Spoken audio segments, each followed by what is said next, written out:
Shakes its me right, so I think. And I think I saw Randy. Randy's on. He's on if you want to ask him if he can hear you. Randy? Yes. Okay. We were just making sure you could hear us. Yep, I can hear you. You guys hear me, it sounds like. So. Yep. Okay. Then we will call the meeting to order. This is the time and the place for the special board meeting for April 6, 2026. Welcome to all of you who have joined us here this evening. Welcome as well to anybody who might be joining in via the live stream or watching at a later date or time. This special board meeting is to hold the public hearing on the 26-27 certified budget property tax notice. So I do need a motion to approve the agenda, or I should back up a step. Are there any changes to the agenda for this meeting? For the special meeting? No. Okay. Then we need a motion to approve the agenda. So moved. Second. That'd be Faltus Morales. Okay. All in favor, say aye. Aye. Opposed, say no. That motion carries 7-0. And so with that, I will now open the public hearing on the 2026-2027 certified budget property tax notice. Is there anyone here this evening who would like to speak to the board with regards to that property tax notice? Randy, do you want to explain that notice a little bit? Yep, I can do that real quick. So on the agenda there, you'll see the property tax statement. This is what has been shared with the board in prior certified budget presentations. And this is the property tax statement that had to be generated and sent to the county auditor by March 5th. And then those statements were sent out to folks by March 20th. So as part of the certified budget process, this is the first of two public hearings we have to have to hold for this. This basically just breaks down our tax rate by fund and what we're proposing. This is the max dollars that would be levied for the upcoming year. It may not be the final amount as things finish up with the legislative session, but this is the max amount it would be. So the main thing to look at would be the current property tax rate for the year total is $15.95. The proposed is $18.23. That's the max. As I'll go over later this evening during the budget presentation, it's probably going to be closer to that $17.96 total tax rate range, but that increase is being driven due to the fact of our increase in our special ed deficit along with the excess ELL costs. Those are two high dense populations that we as a district are required by law to serve, but the state does not provide additional state funding for that. So to fulfill those spending authority requests that were approved back in the fall, basically this would be the cash and the tax to back those funding items. There is an increase in the overall tax rate for the fiscal year 26-27. Okay, thanks, Randy. Randy, were there any written comments received with regards to the tax statement? There were not, and I checked with the office earlier today and none had come in while I was out. Okay. Then if there are no comments or other comments, we will close the public hearing on the 26-27 certified budget property tax notice. And since that's the only item on the agenda for this meeting, we need a motion to adjourn the special board meeting. So moved. There's a Is this the gentleman. only time we get to object or voice our concerns? If you have something you want to share, please come on up and this is the public hearing. I'm the only one. Yeah. I'm Victor Eckroth. Hang on, just a second. We got to get the microphones out so that the folks who are listening online can hear you and everybody in the room can hear you.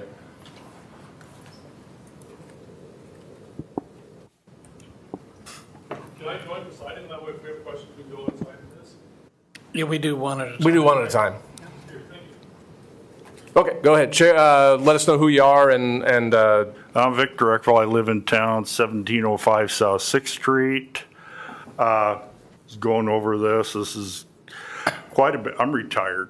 This is going to be a pretty big hit. Not only looking at this, but I'm looking at all the other increases we're going to have to face with the price of gas, food, all the stuff's going to be going up.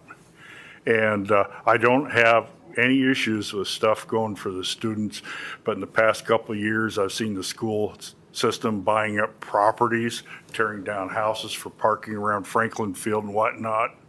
To me,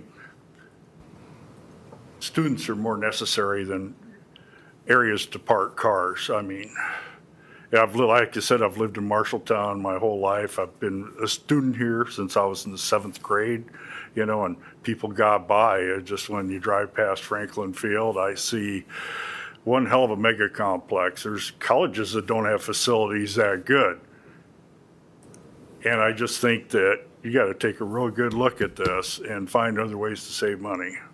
Maybe it can be, you know, find other ways. Because, you know, I've seen it too. You just like the athletic complex, big soccer fields by the high school and everything. Just, you know, there comes a time where, you know, us as a retired person, we can't afford it.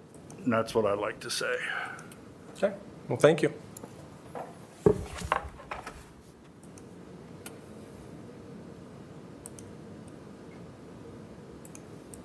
Hello, my name is Kelly Smith. I live at 2449 Sand Road, Marshalltown. Along with what this gentleman had to say, at what point in time are we going to be taxed to where we can't even afford to live in our houses with everything going up? County, city, state, everybody has their money going up. And you as a school board, what are you doing to try to save money to help fund these other programs instead of asking for money every year? We cannot keep doing this at the pace that we are. I mean, I understand your spending keeps going up and up, and you're taking, when your spending goes up, it takes money away from us. And at what point is, you know, we're looking to move maybe if you have to. And how much of this the state and federal used to fund this and they're not funding this anymore, or what is that? Did the state or federal You're going to need to government- be somewhat more specific if you want. State or federal government good ever answer. this English-speaking thing that they're trying to pass to help the non-English-speaking students, was that ever funded by the federal or state government? Or is this just a new program that's coming all together right now, or? I mean, that's what I'm trying to figure out. Is this something that's been ongoing, and who's been paying for this prior?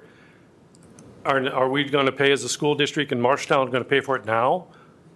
Can anybody answer that question? Randy, do you want to try and answer that question?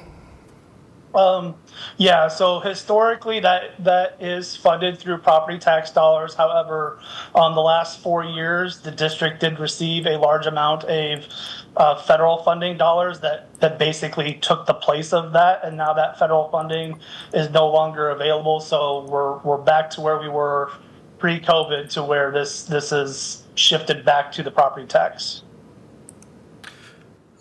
You know, so in other words, what I'm hearing is no matter what people say or do, we're going to get stuck with it in the end. Is that correct?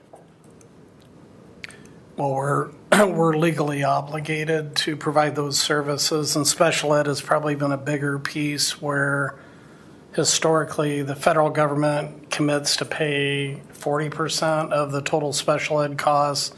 Historically, they've only paid about 15 to 20%, which means the rest of it falls on local property taxes, and we don't have the ability to say we're just not going to provide the services because we don't have the money, because we're bound by law to provide those services. Got it. And I would add that some of the this tax rate is not as high as it's been in the last 10 years, although it's considerably higher than the last few years as far as the school-related taxes go. But the tax rate, I understand, went down. Great thing. But as the tax rate went down, our property values went up, so therefore our taxes went up accordingly. So it's not a savings to anybody. You're correct, and we don't have any control over property valuations. Right, because it kind of looks like smoke and mirrors when you start doing that. Oh, we're going to lower it, but we're going to raise these taxes. That's just my opinion, so. Right, and again, we have nothing to do with valuations. All we can control is our tax rate for school purposes. Okay, so back to my original question is, what is the school doing to try to save money in the long run? So they can afford to pay for these other things rather than all these, like he said, all these expenses that are going on. Get back to the basics. I mean, do we need all these frivolous and nice things? They'd be great when money's good and times are good, but it's hurting people that are trying to make a living that don't have an increased income every year or a raise. We're on a fixed income, and it hurts. Thank you. Thank you.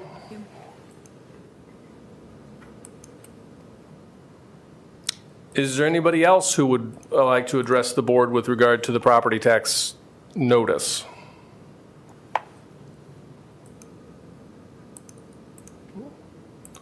Okay. Then I will close the public hearing on the 26-27 certified budget property tax notice.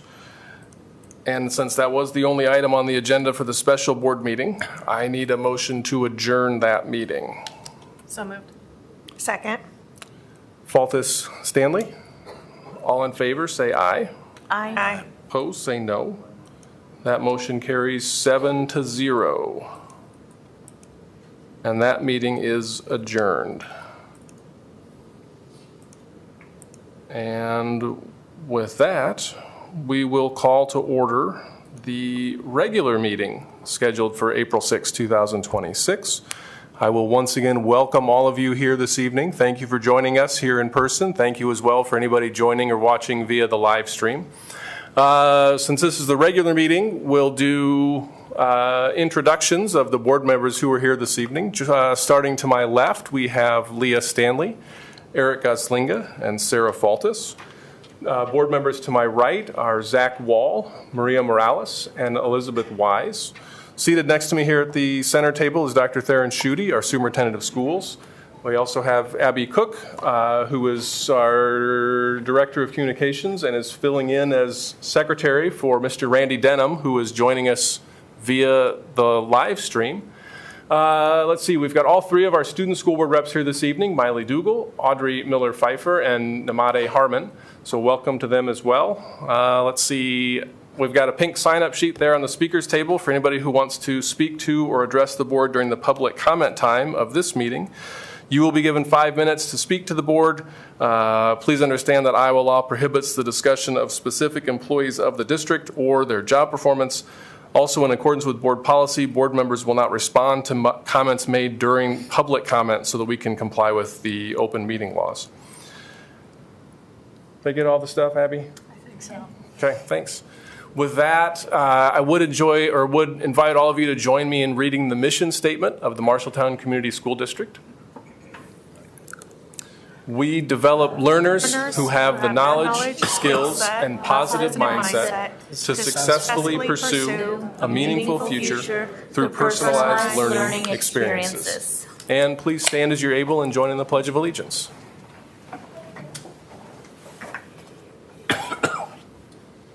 I pledge allegiance to the flag of the United States of America and to the republic for which it stands, one nation, under God, indivisible, with liberty and justice for all. Okay. Do we have any changes to the agenda for this meeting? Yes, we had a number of amendments. One was in recognitions, we've added the all-state individual speech.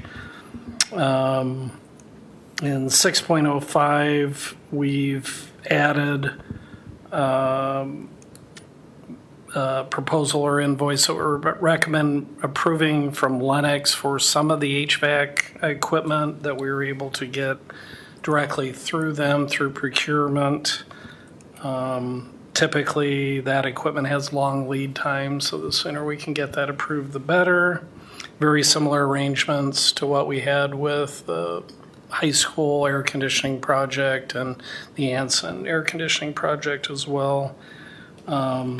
We've added bids for approval for Chromebook replacements as part of the regular cycle.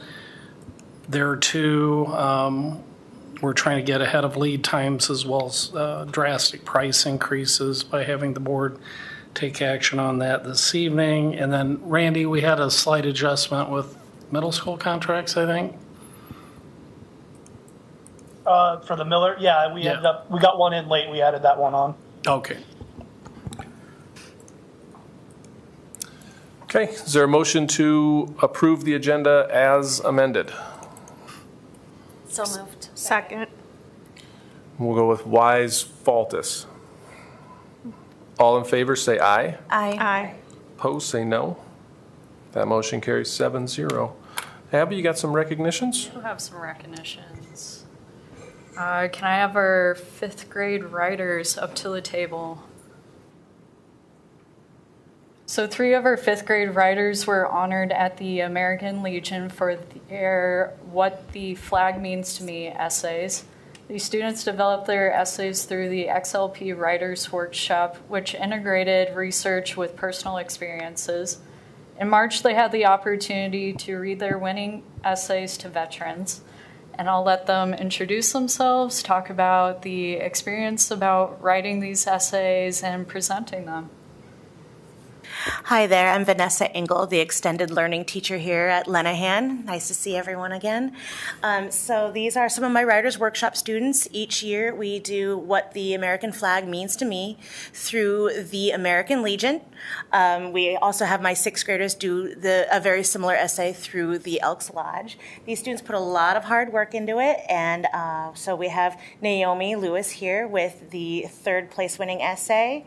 We have Sarah McCulley with the 2nd place winning essay, and we have one student that is not available this evening, Eliana Ariano, and she earned 1st place, and I'll be reading her essay. So Naomi, would you like to go ahead and start? Would you like me to read it for you? You okay? Okay. When I wake up in the morning and go to school, the first thing I see is the American flag. It's a reminder that everything will be okay and that I'm safe because the leaders and protectors of this country are still doing great things. It makes me feel safe and at home. When we say the Pledge of Allegiance, the words have meaning. They mean that as I say them, I'm saying that I will stay with my country and fight for it as long as I live. One way I think of the American flag is as a symbol of the past, present, and future. Past. The brave soldiers who knew what they were getting into when they joined the war, yet they did it anyway. They fought and won our freedom for us. The present. The freedom of choices that I can make, knowing that there are consequences for my actions. I can have religious beliefs, go to the school of my choice, all because of the soldiers who fought for our freedom years ago. The future. The future that America will have. The American flag plays an important role in my life. I've seen it since I was born. It represents life, freedom, and hope. Nowadays, not many people understand the importance of the American flag, or they say the Pledge of Allegiance without thinking about the words they're saying. However, those people would not be who they are today without those who fought for our unique country and our flag's freedom. In the Declaration of Independence, it says that we have the right to life, liberty, and the pursuit of happiness. My country honors that. That is what the American flag means to me.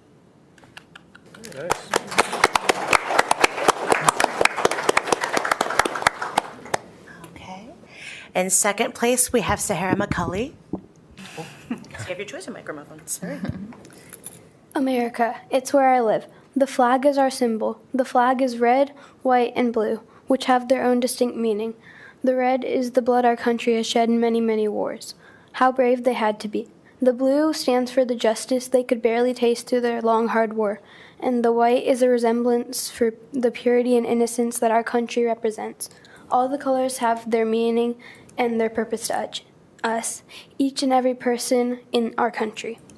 The flag's stars are for the 50 United States. The stripes represent the original 13 colonies that broke away from the ruling of the British to form a group called the United States, which brought us to freedom representing the blue on the flag. We didn't get independence for free, we got it at the price of lives. The national anthem has a famous verse, "Our country 'tis of thee, sweet land of liberty." The reason it is a famous verse is because of its meaning. Our country is the country of liberty. We are free. Our country is free. Our country is the United States as one together. We fight together as a country of liberty and justice. My aunt's sister is in the military. She sacrifices her life for our country so we can be safe. All of the military, Army, Navy, Air Force, Marine Corps, and Coast Guard. All of these people risk their lives for us, for our country. It is an extreme risk for them. They are the people of America. America is our free country. We might not have used to be free, but now we are.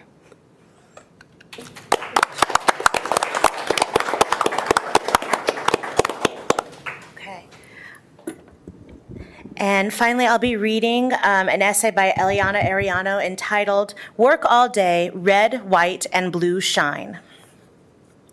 To me, the American flag means way more than just freedom and independence. It all starts with my family. My grandparents worked very hard to get to where they are now. So when I look at the flag, I feel proud.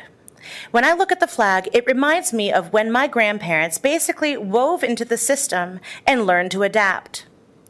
To the nation, it means red is valor and bravery. White is innocence and purity. And blue is vigilance, justice, and perseverance. But for others, it could also go deeper down back to family as well. When the flag hangs high, it makes me feel proud to tell my story because my grandparents achieved so much. It also makes me feel freedom and respect, not only because of the war, but also because of the soldiers that fought in that war to get freedom from Britain. And it makes me have sympathy for them and what they went through during that time. When soldiers gave their strength and wisdom to make America and make it great.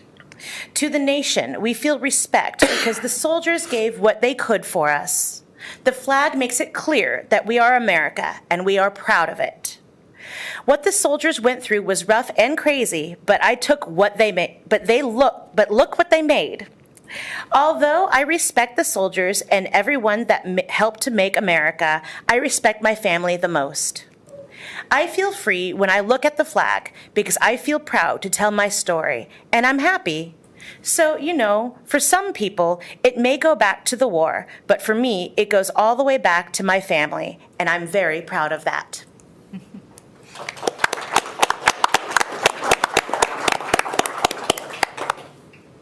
Would you like them to tell a little bit about how they did their work? So guys, would you like to share one thing that you felt really good about writing these essays?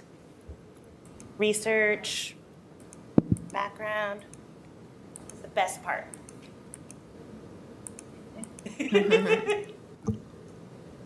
Challenges? Was it challenging? Tell us about it. No? Okay.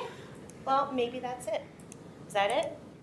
Okay, that's totally fine. You girls did an outstanding job. I've heard you twice now at the Legion and here, and it's a great experience to speak publicly, and you've done really well. So, congrats. Thank you.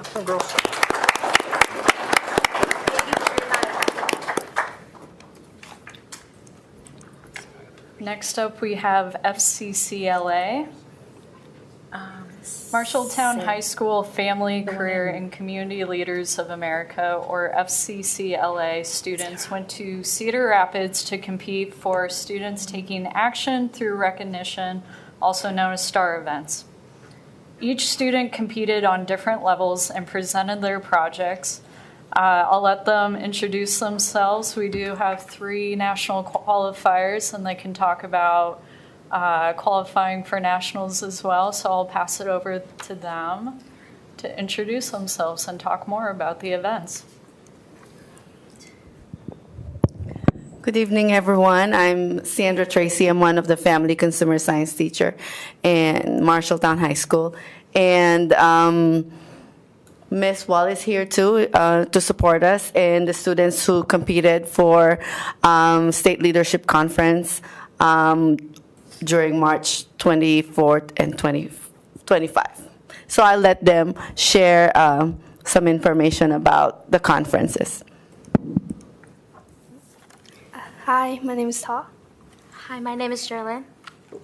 Hi, my name is Brianna. We're part of the FCCLA, which stands for Family, Career, Community, and Leaders of America.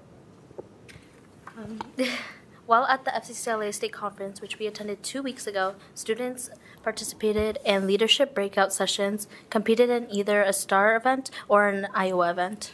Not only did we learn leadership skill, we also made connection with people we normally would not have. The majority of the members in FCCLA got silver, and including one of our members went above and beyond and got gold.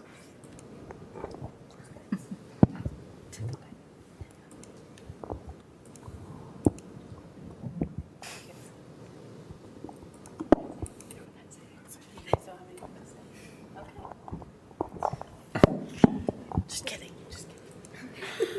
The rest will talk about the national conference on the next part of the agenda. Oh, okay. Okay. Well, it's exciting since we've incorporated STSOs and all the career and technical ed, how quickly you guys have built a strong club. So congratulations on that. Thank you. Thank you for all your support. Thank you.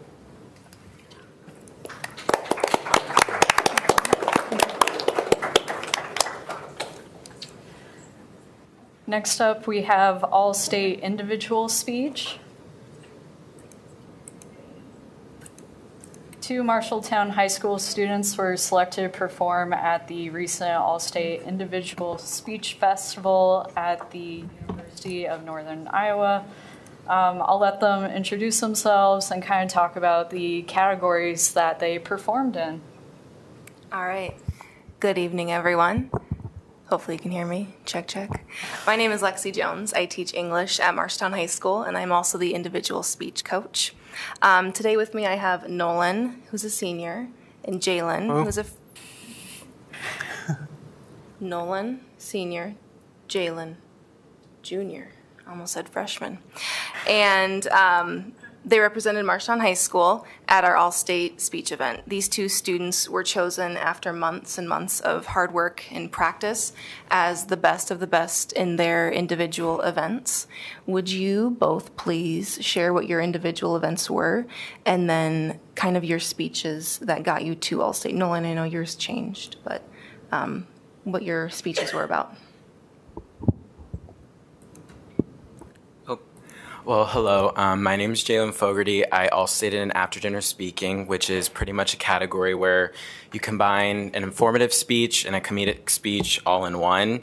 So I'm honored to kind of perform that. My speech was about pretty much an unhinged teenage boy, so I kind of put myself into that speech. And I kidnapped all the world leaders, and I addressed 3 issues that I feel like our world needs to acknowledge and bring more attention to. And those were hatred being rampant, people lacking common sense, and then for comedic relief, I added the Fitnessgram Pacer test, which I'm sure most of us can agree we're not all fond of. So other than that, I'm glad I could perform that. I've always had a passion for performing, so I'm honored to be an all-state participant. Hello, board. My name is Nolan Sautel, and I was nominated as a performer for radio news announcing.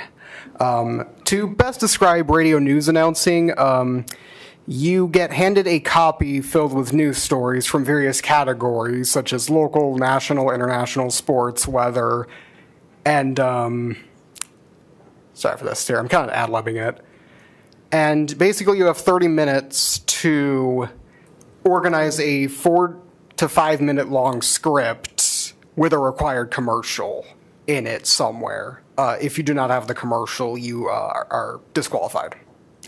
My was a little less unhinged than Jalen's. It was branded under the fictional station K-Morn, but other than that, the script kind of changed with each contest as the copy was different. That is all I really have to say. Thank you. Mr. Boley is the large group speech coach, and he was also able to work with these students. And we are both so impressed with their dedication to this program and their hard work and the amount of practice they put into these speeches.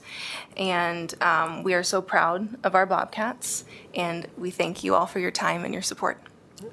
Thank you. Thank you.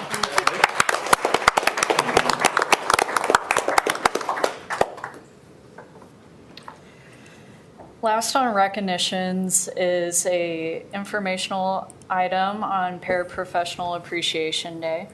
On April 1st, the Marshalltown Community School District recognized paraprofessionals across the district for their service and dedication to students. Paraprofessionals play an important role in our schools by supporting students, building relationships, and strengthening the learning environment each day.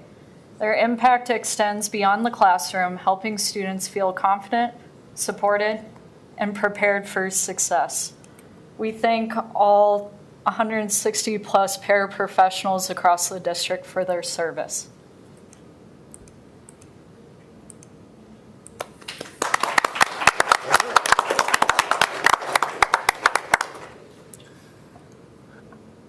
Moving to the consent agenda, we've got minutes from the March 23rd meeting. Jackie, any items of note in personnel?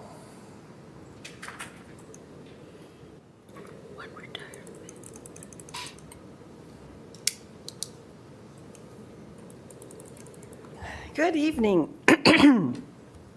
From Mr. Bolivar. After a distinguished 38-year career in education, Holly Hipsley has announced her retirement from Marshtown High School. Her journey began in Florida's Broward County, where she dedicated 24 years to her students, teaching middle school for 14 years while coaching swimming, basketball, and softball. After being recruited to the high school level, she taught for another 10 years, during which time she stepped into leadership roles as an avid teacher and coordinator. For the past 13 and a half years, Holly has been a cornerstone of the MHS faculty, incredibly commuting nearly 2 hours each way, while rarely missing a single day of school. As a consummate professional, she has been a tireless advocate for her students, leaving a lasting impact on their lives and fostering a genuine passion for learning. While her presence will be deeply missed for everyone at MHS, we are all better for the time she spent with us, and we wish Mrs. Hipsley nothing but the best in her upcoming retirement. Thank you, Jackie.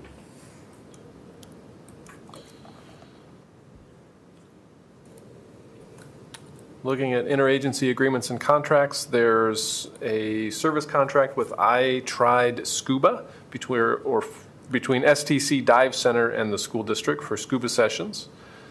An agreement with IXL Learning for math and ELA site licenses for the high school. An agreement between the school district and Junior Achievement of Central Iowa for comprehensive K-12 programming for the 26-27 academic year. An agreement with Solution Tree, Inc. for virtual professional development services next year. An agreement with Braun Intertech Corporation for installing ViewSonic displays at Miller Middle School. An agreement with CIT Charters for a motor coach to the National Museum of Mexican Art and the Chicago Art Institute. A renewal agreement with the Iowa Local Government Risk Pool Commission for the natural gas risk pool. And a quote with Samsara for dual-facing cameras and vehicle gateways for the district's transportation fleet. Are there questions about any of those items? I have a question about that item for Miller. Is that related to this school year, or is that related to the construction project in the future?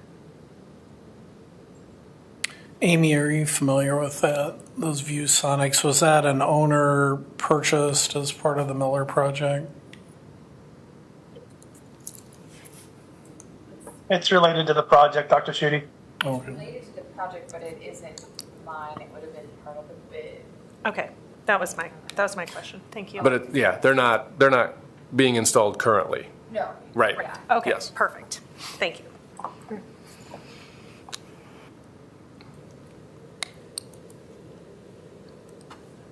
Looking at open enrollments, there is one out for the current school year and 4 out for the upcoming school year.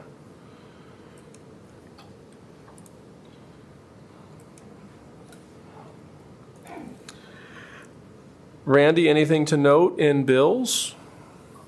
There is not. Is there any questions for Randy about bills?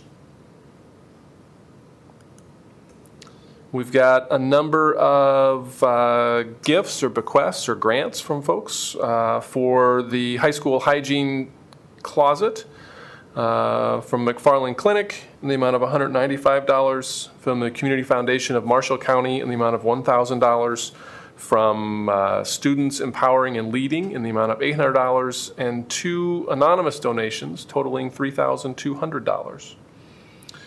We've also got a donation from the Arts and Children Together group in the amount of $2,698.82 to support the MHS Drama Department.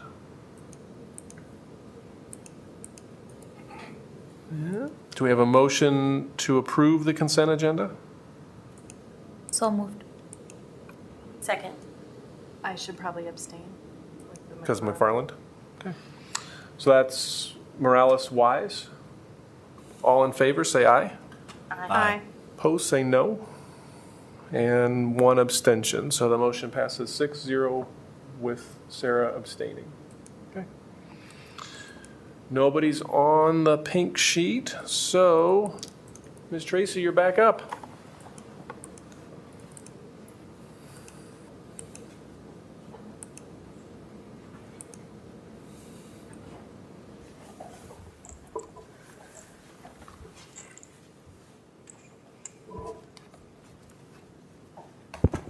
Hello again. As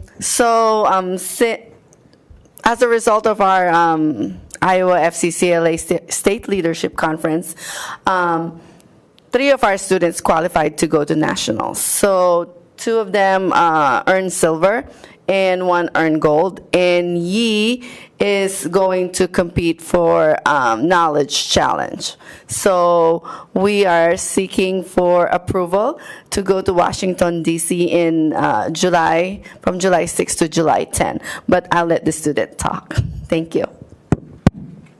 Good evening, members of the school board. My name is Kendall, and I'm here with fellow FCCLA members Olivia, Yi, and Joseph. We are requesting your approval to attend National Leadership Conference this summer in Washington, D.C. FCCLA, or Family Career and Community Leaders of America, helps students like us develop leadership skills, build confidence, and make a positive impact in our community. Attending the National Leadership Conference will give us a chance to learn from other student leaders from across the country.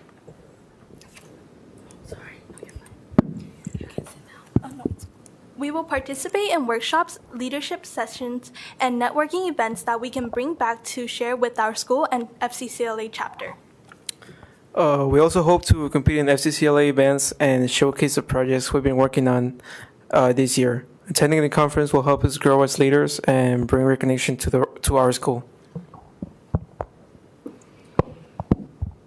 We are committed to sharing what we learn with our peers and inspiring others to get involved with FCCLA.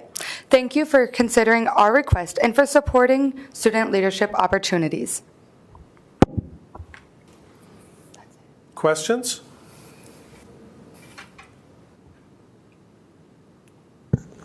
I have a question. How are you going to pay for this? Currently, we have money in our FCCLA account, but we have other fundraisers waiting to get approved. So it's going to be paid for by your group, your Yes. chapter? Okay. So then all you need from us is approval to actually go on an out-of-state trip. Yes, I think. Listen, I don't think it was intended as a trick question, was it? It's supposed to be a trick question. Okay. How many kids do you have in FCCLA? So right now, the affiliated students are 25, but we have more than that. The rest, probably around 35 right now. Okay. This would be for 4 students and 1 adult chaperone? 2 adults. So there's 2 advisors. It's Mrs. Divini, which she's on medical leave right now. So, okay. And I. Any other questions? Could you just tell us a little bit about your projects? And how you got to nationals? So Kendall and I, for our event, we had to create an event. And so we chose to do a special education unified clinic. So we had to create an event and plan it. So we found a budget and planned a whole day of activities for our special education students mixed with our varsity athletes to have them interact with people that they normally wouldn't with. Hello, I'm Joseph. I had to do a job interview.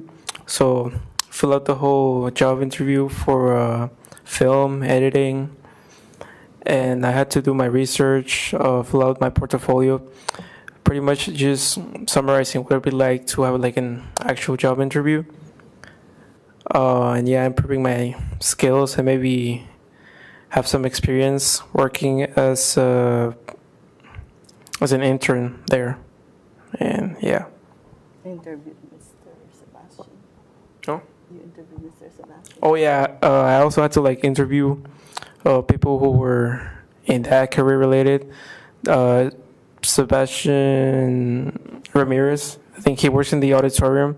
I learned a lot from him. He told me about what colleges he went through, the experiences he had to go, and what skills would be needed to be in the film area. Sebastian or Jose? I think it was Jose, wasn't it? Yeah, it's Jose. Joseph, what grade are you in? I'm a senior. Okay, so plans for after graduation? I plan on attending MCC. Okay. You guys aren't seniors, so we don't care. I don't know, Yi, are you a senior? Okay, let's see. That's fine. 10th and 11th. One more. Olivia and Kendall, do you have to put on that now, the Special Olympics, that since you made it to nationals? So unfortunately, our event got canceled due to weather, but yes, we will be putting it on. Look forward to hearing about it.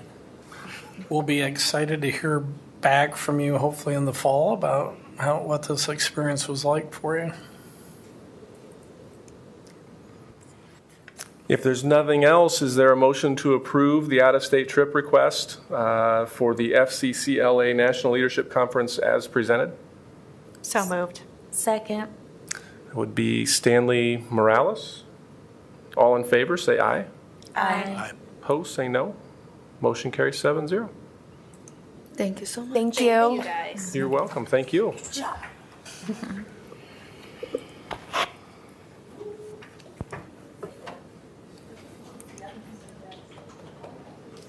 Ms. Fritzell.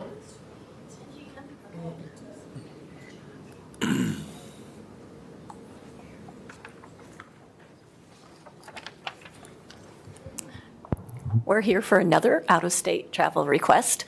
Before I request, I just want to tell you, it's been a really exciting time to be a teacher in my place. I walk into my classroom for the last 2 months, I can't interrupt the students because they're in there so self-directed, trying to get their science fair projects done or their history day projects done. It's exactly what you want.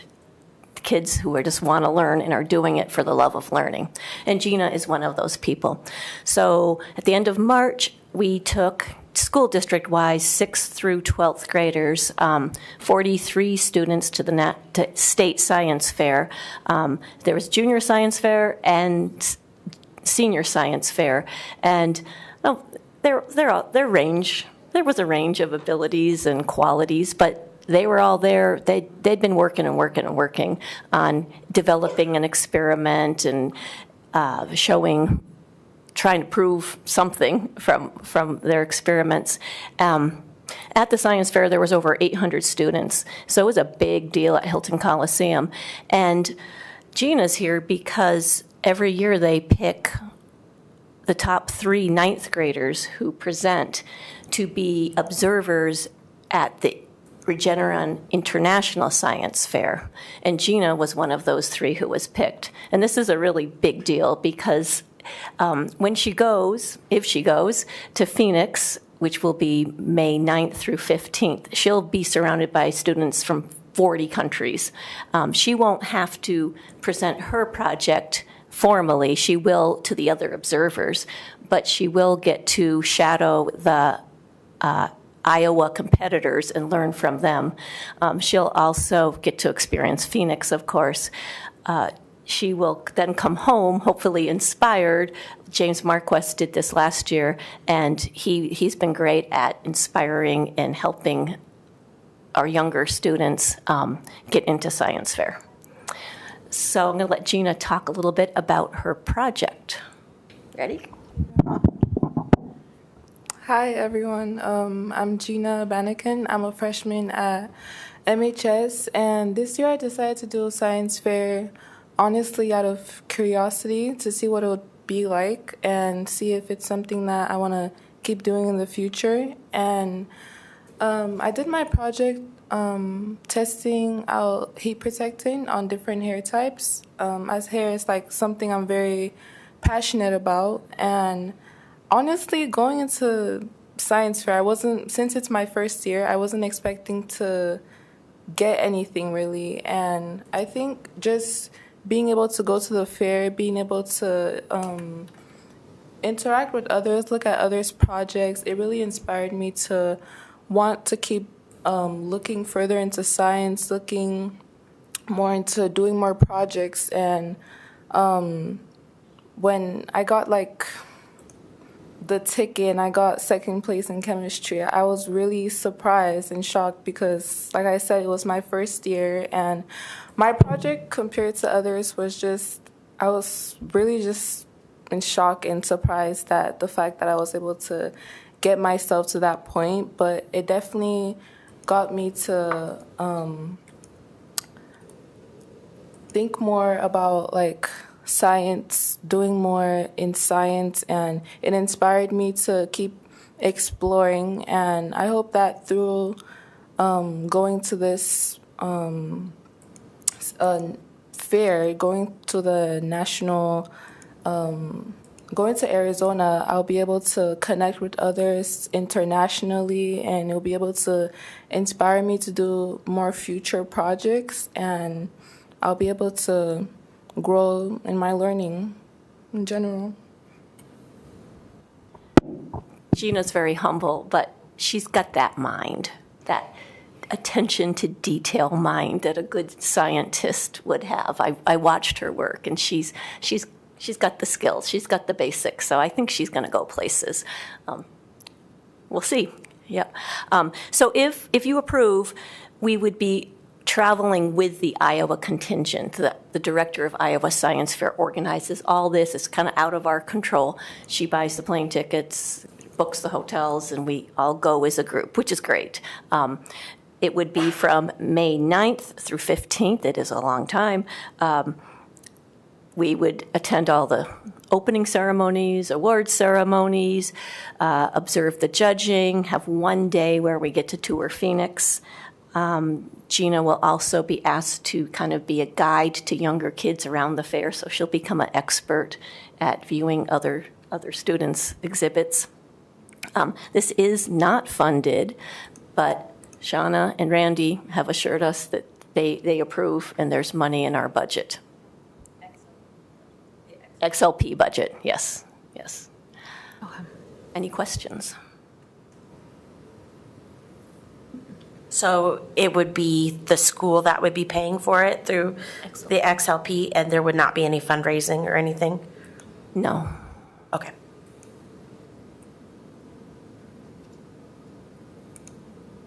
No fundraising just because you choose not to, or you can't? There's not. Maria, it's being paid through our state XLP funding that we get each year. Thank you. Any other questions?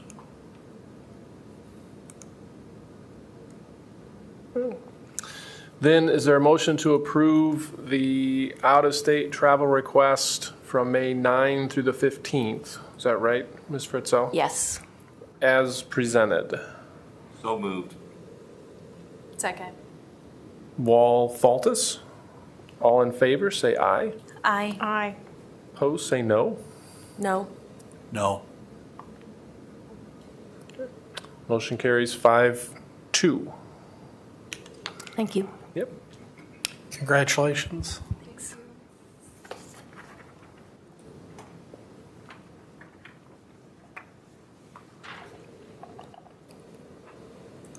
We're ready for you, Max.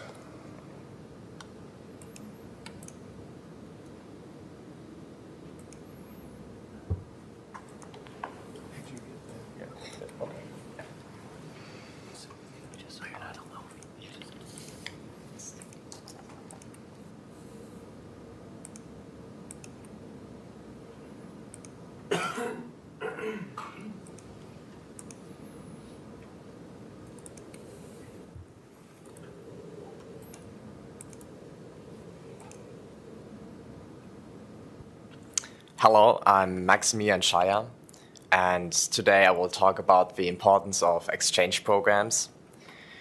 And first I will talk a little about me, and then about what an exchange student is, then the benefits of an exchange program, and then why you should consider hosting. So, I'm Maximilian Scheier, I'm 16 years old, and I'm an exchange student from Germany. I attend Marshalltown High School, and I'm interested in history, geography, and politics. I'm playing tennis, and I like to run. Here you can see a picture of me playing tennis, a picture of my high school, of my family, and our house. Why I came to the United States. I wanted to experience American high school. I wanted to learn more about American culture, to improve my English, and to grow more independently.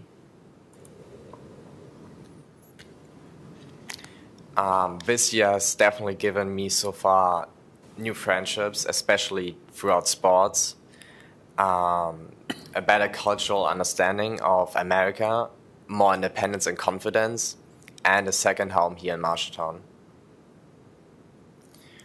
What is an exchange student?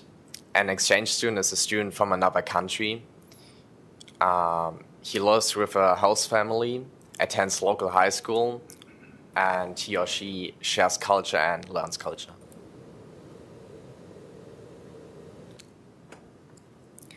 Why a host family matters?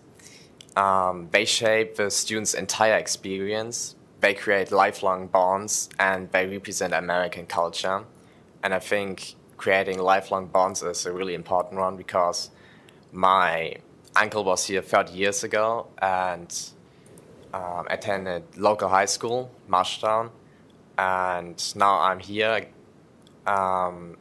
with the same host family, same high school, and yeah, it's been really great. And this is a picture of us during Thanksgiving. Yeah. The benefits for a host family. Learning about another culture is really important, and that's one of the most important things. But you also broaden the children's and teenagers' worldview, but also yours. It builds global connections, and you experience diversity at home.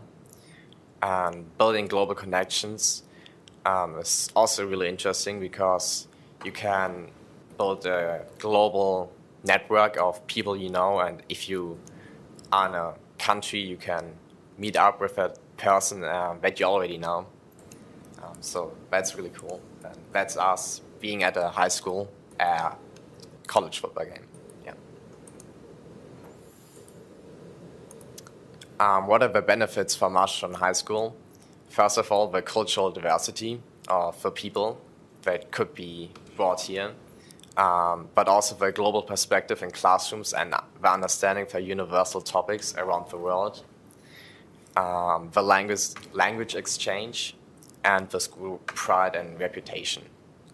And global perspective, I had a history presentation about the fall of the Berlin Wall, so that gave children a good understanding of how I viewed it, or how my parents viewed it. Yeah. Why this matters for Marshalltown? As I said, it builds international connections, promotes tolerance, peace, and understanding, and it strengthens community values. Where you should consider hosting, you change the life of a student and the life of your family. That's really important, I think. You also have ongoing connections even after the exchange program. You gain a new family member, and you strengthen your community. I have it on here that exchange Leah is looking for a host family in Marshalltown. Fortunately, she found a home in Missouri now, but I think there's probably lots of exchange students that want to come to Marshalltown. So there are many students who are looking for a home here. And when I have that crowd, housing is not just opening your home, it's opening your world.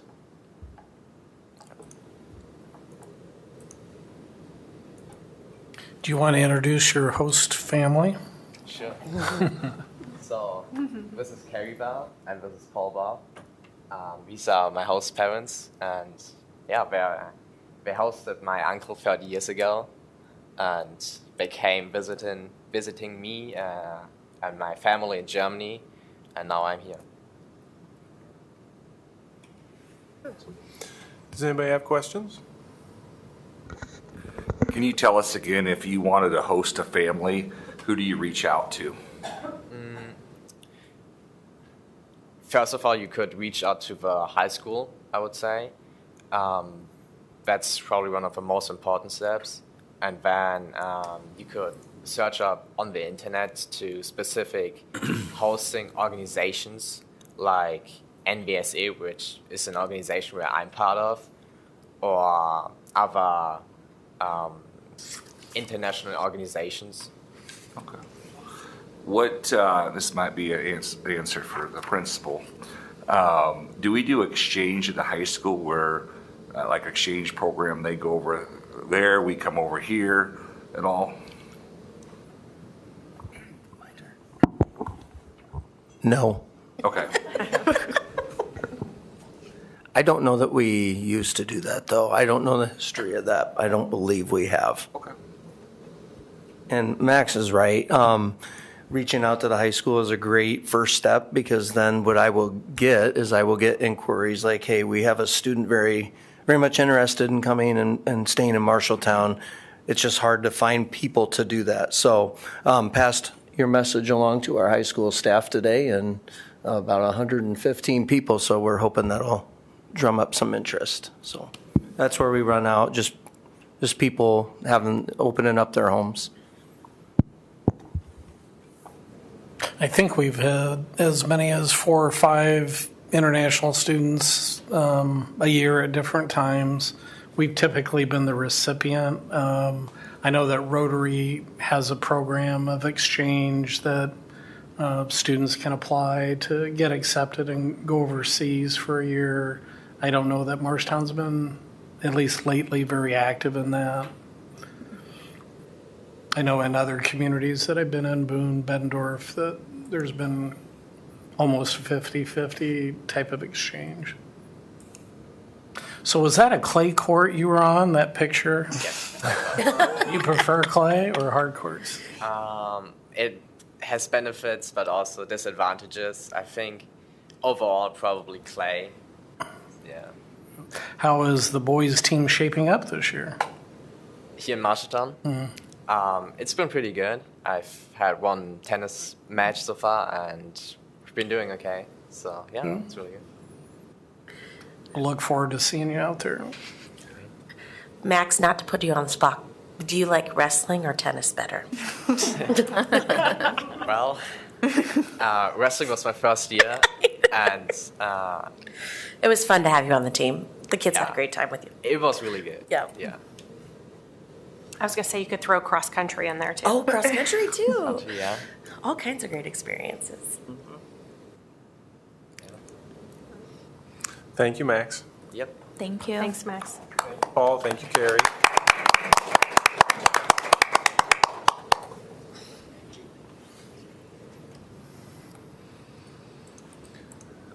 Girls, you ready?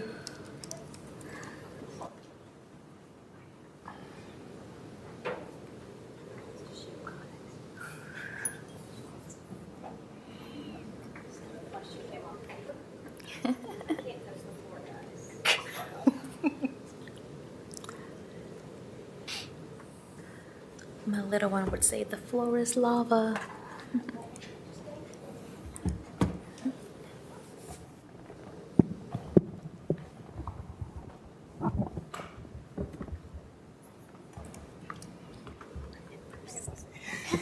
Hi.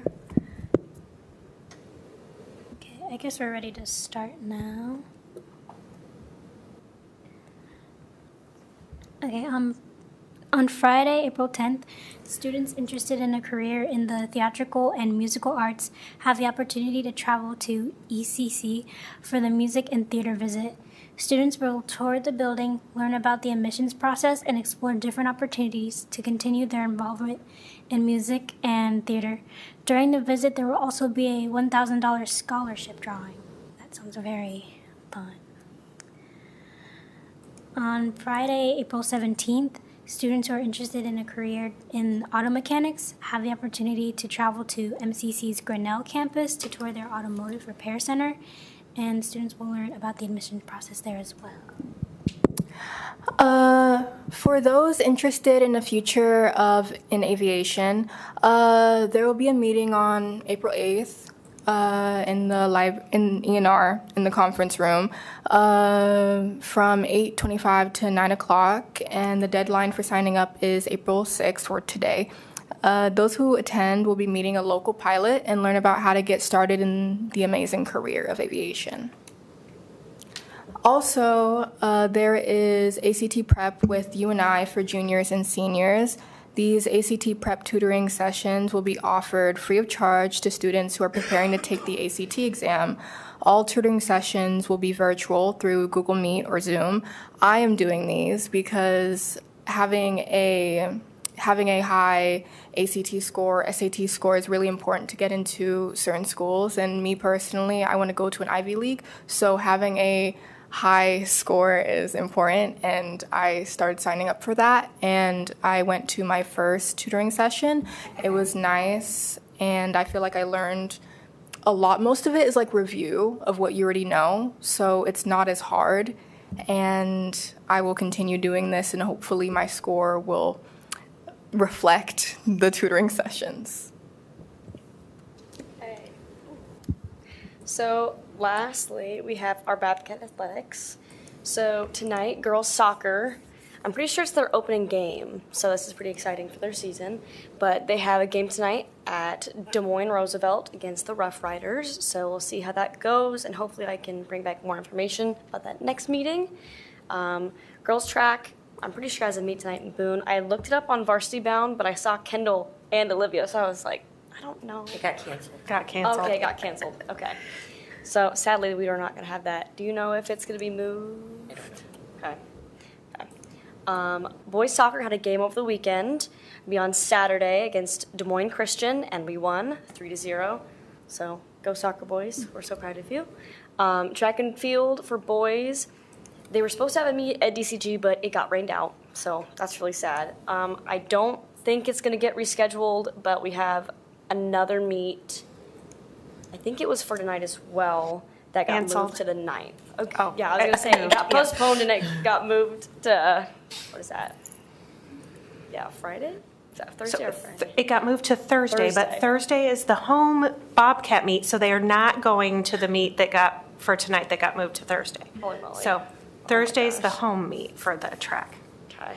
It's hard to keep up with all It these is. It's weather just things. all over. Oh my gosh. And then boys tennis goes up against Des Moines East tomorrow, Tuesday the 7th. So it'd be here at our very own court. So that's super exciting.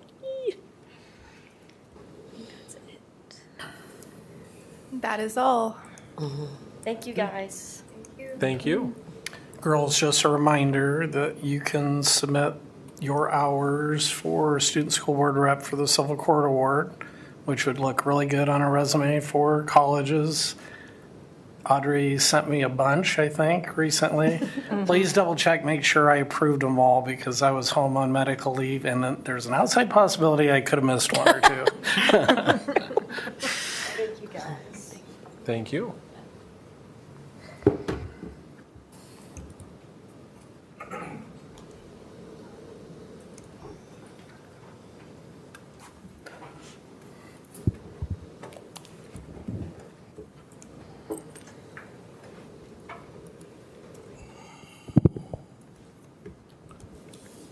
Hello, everyone. Good evening. So we're here tonight to present to you the 2026 PEPL summer projects. So in total, there are 20 projects for $399,000 in front of you. and we'll go through them efficiently here.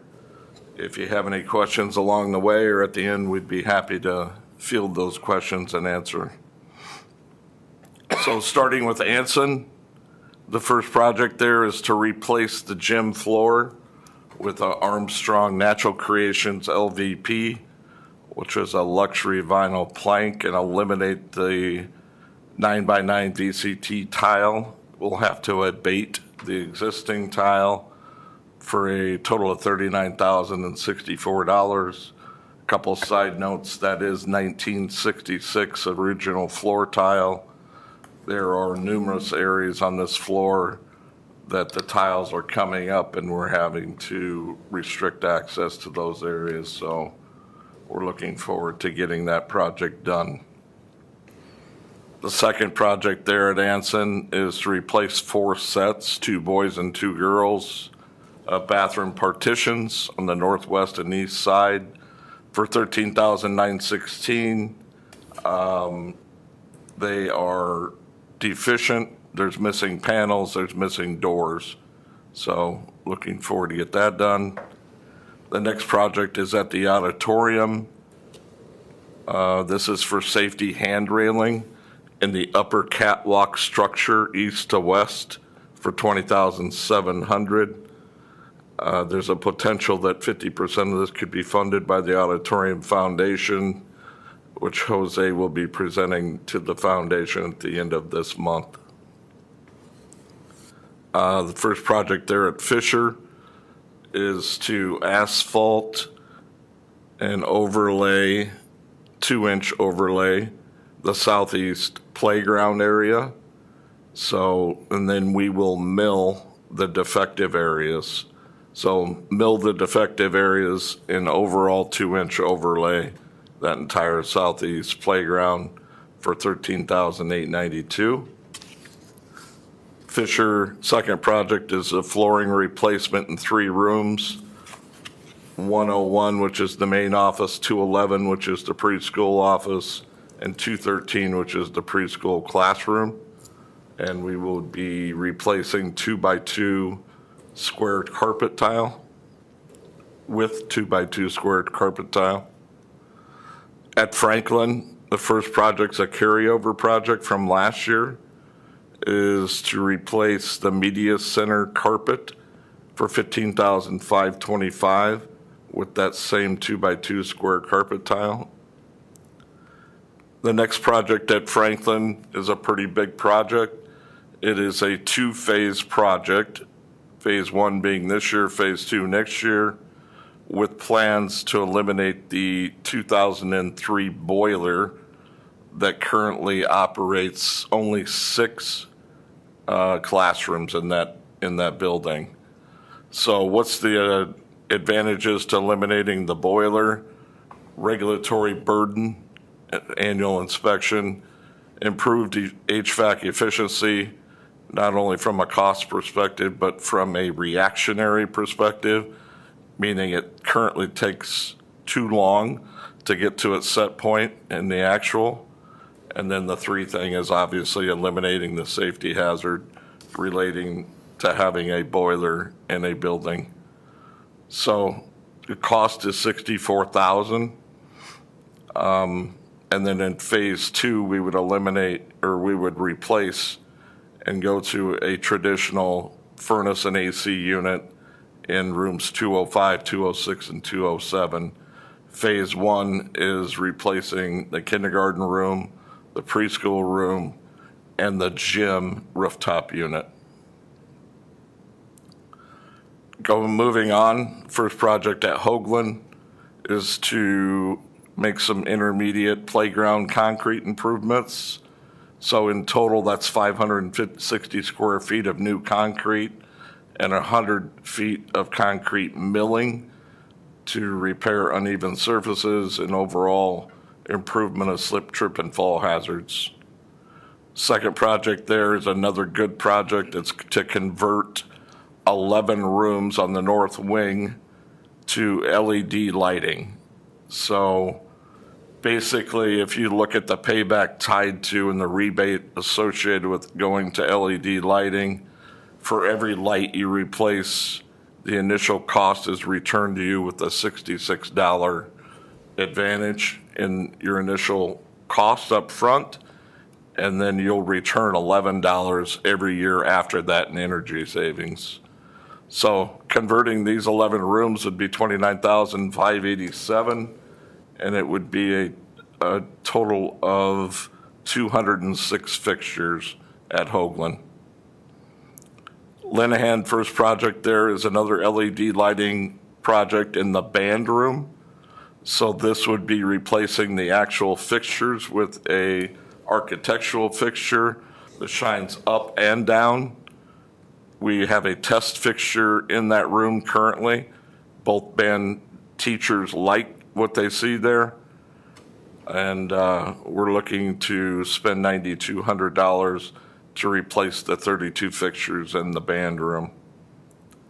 Second project at Linehan is concrete repairs to the south side parking and sidewalk areas. There's a lot of opportunities in that area related to slip, trip, and falls and deficiencies. So 1,152 square feet of new concrete for $12,700. And the third project at Linehan is to replace carpet in 5 rooms for a total of $13,680, and that would be the 2x2 carpet square tile. First project at the high school is related to an enhancement we're working on with adding a compactor and eliminating kind of the way we take garbage out and how we efficiently get rid of garbage every day. That's a separate project, but this project is to add hand railing to that dock area where we've had some incidents and vulnerabilities back there. So we want to add hand railing to that dock for $5,000. The second project is at the high school is a main entrance concrete replacement. Several areas are deficient. Obviously a slip, trip, and fall improvement, and spending $9,400. And then the third project, a big project at the high school, is to replace the 2 washers and 2 dryers in the high school roundhouse laundry room for $45,414. The washers are manufactured in 2006, so they're 20 years old, and the dryers are 1992. So those 20-plus-year-old machines have seen a lot of cycles. Parts are becoming obsolete, have had recent failures in cycles resulting in damaged uniforms, and the repair and maintenance costs are becoming more and more frequent and unsustainable. The next project is at Rogers, and that is a repeat of what we did last year. It's just on the first floor. Last year we did the second floor in those 5 rooms.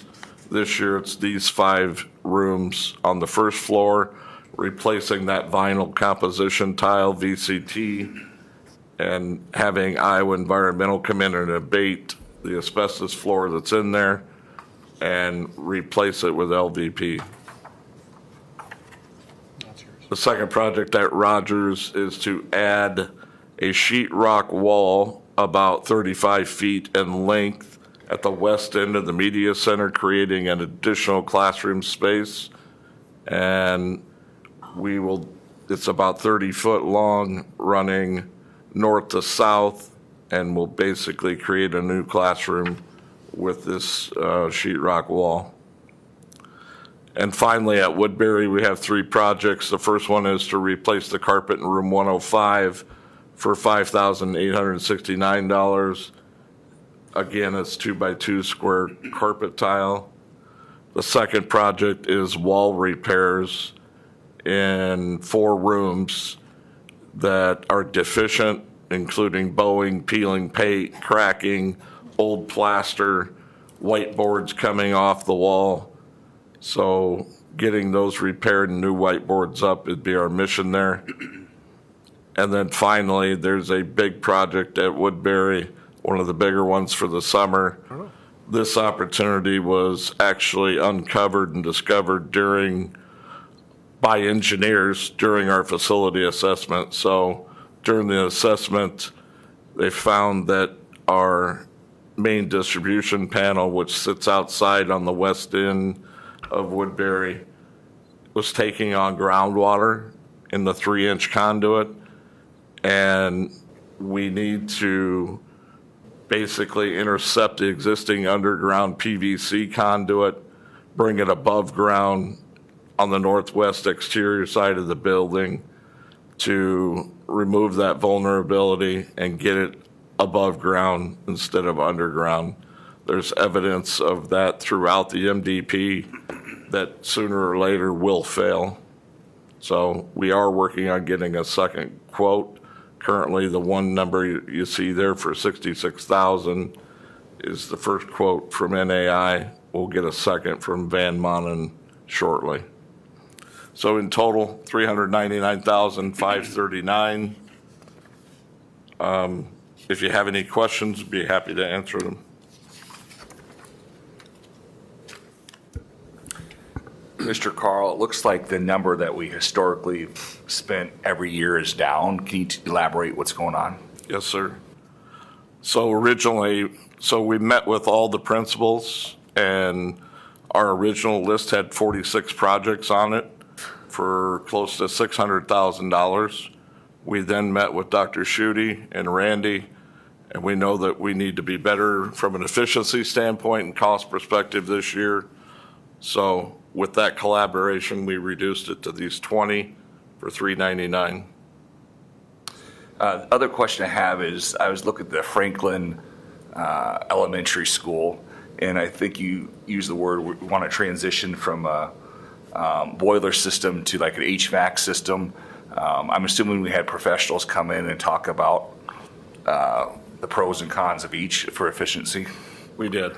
B&G, we've been working with B&G HVAC, and they are our partner on this project, and they have talked to us about the pros and the cons in relationship to the vulnerabilities in the boiler and the advantages from an efficiency standpoint on the traditional HVAC, AC units, rooftop units. And if you just think about an entire boiler running all winter long to support 6 classrooms, it doesn't make a lot of sense in regards to the total money being spent and the vulnerabilities related to a 23-year-old boiler. A traditional boiler life is around 20 years. So we're at its end of life as well. And then the last question, I think at the high school, I see that the laundry machines, correct me if I'm wrong, but I believe the parents help pay for those costs when the kids use sports to help with the laundry. Is that correct? I can answer that. Yes, there are laundry fees charged to students, but those laundry fees go back into the general fund.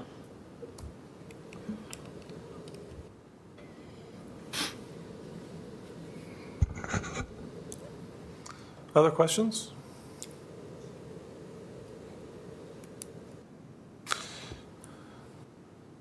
The funding source for all these traditionally is PEPL Save funds. Is that correct?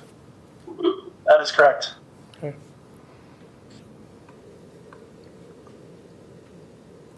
And you anticipate, barring no extenuating circumstances, that we can get all of this done during the summer months before school starts? That's the plan. We have it plotted out on an 11-week calendar, and we have a pretty good plan to get this accomplished in the time frame that we have. Great.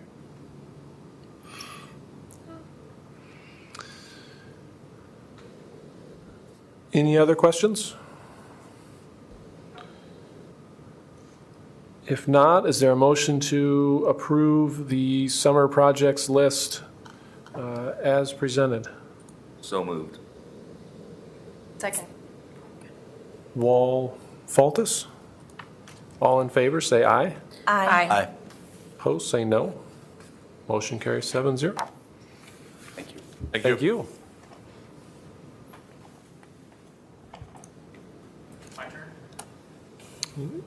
Yes.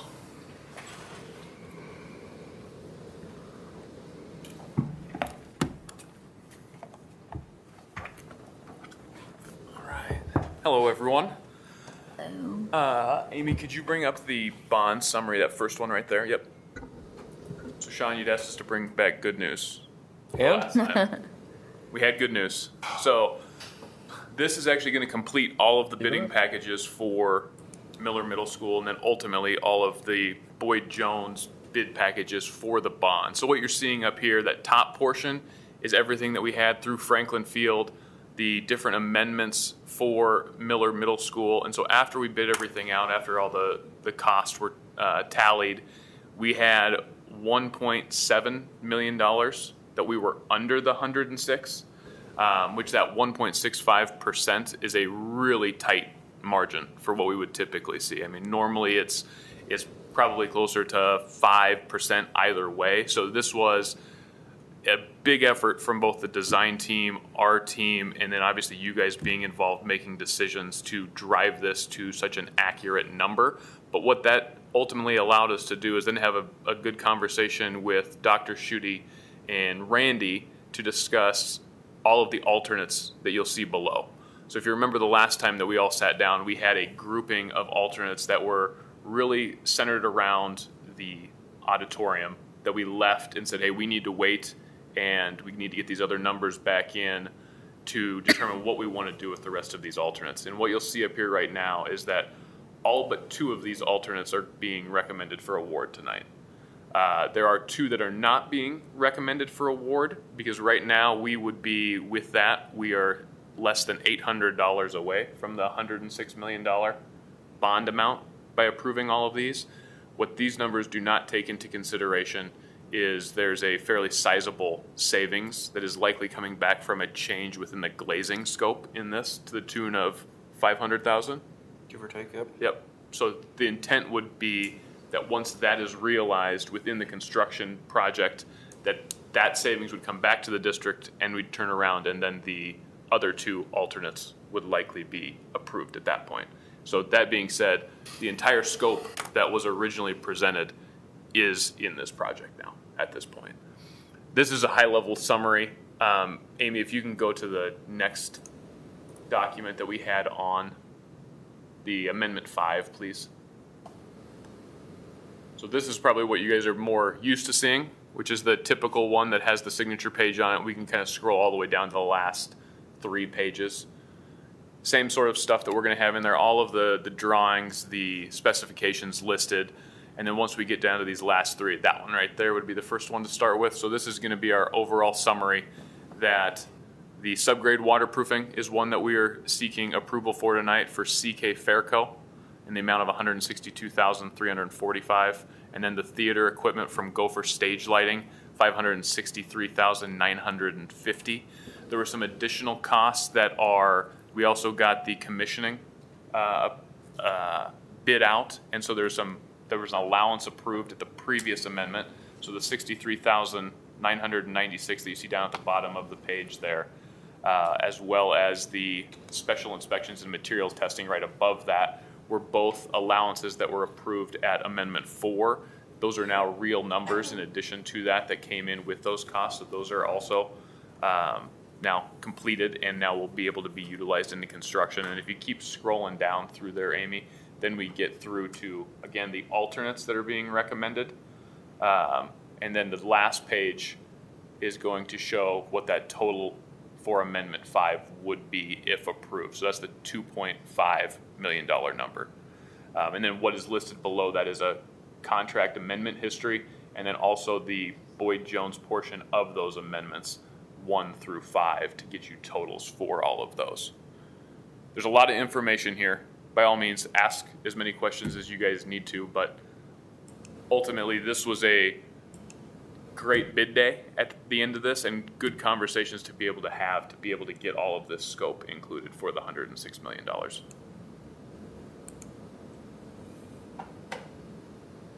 Questions?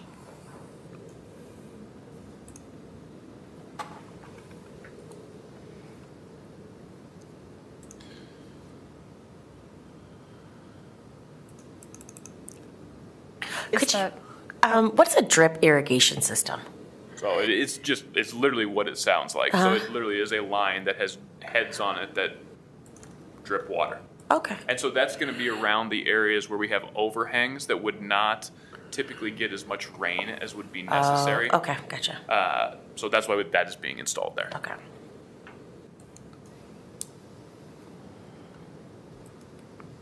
There are a lot of alternates on this for the theater, for the auditorium space. Do we have any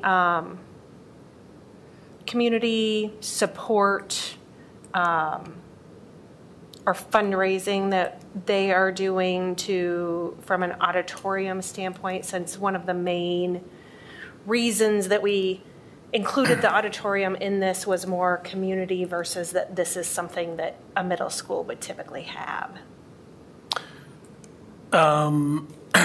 Right now, the answer to that would be no. There is some potential for things if we so choose, like seat naming and that sort of thing, which is pretty traditionally done at a lot of places.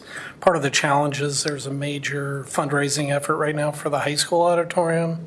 So to compete with that probably wouldn't be good at this time, but there is some potential for that. But, this is one of those deals where you got one shot to get it right. It's been 100 years, really since anything of significance has happened. And so I'm super excited that through the value engineering that Boyd Jones has been able to do and the favorable bids that we've received, that we can capture everything that we need and we want potentially for this project. The two things that we're holding on are actually renovations of areas that were created in 2005. So that was kind of why we put those on hold, is that, yes, we'd like to get that work done, but it wasn't that long ago, 20-some years, when those areas were created with the locker room and the concession stand area. But we're very confident, based on what's been shared, we'll be able to do that work too. But to answer your question, yeah, there are some opportunities, but I think we'll need to be strategic about when we offer those so as not to compete with significant fundraising that the Auditorium Foundation is currently doing at the high school.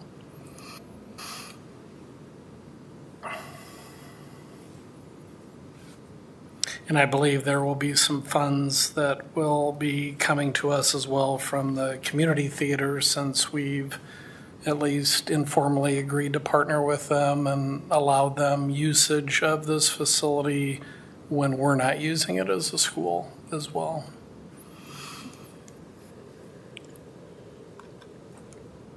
Hey, Amy, can you pull up the one that says bid tab?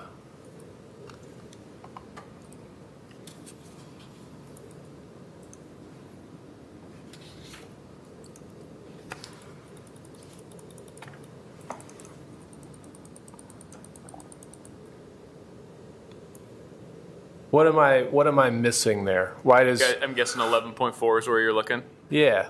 So we interviewed A to Z Theatrical post bid. They had missed all of the music casework that was supposed to be included within that bid package, whereas Gopher Stage has a complete scope of work. I assume there was something I just didn't know. We talked to them both. We talked to them both. Originally, we were in with A to Z until we had that conversation with them. Okay. And then, Sean, we did bring in Envision and their subconsultant in that meeting, just due to the complexity of the theater equipment, to ensure that we're 100% accurate. That subconsultant being the actual theater designer. Okay.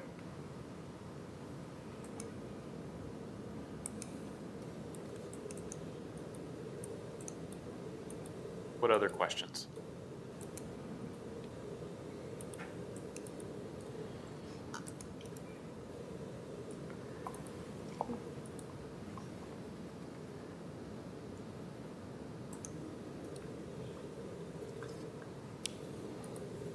Doesn't look like there are any other questions.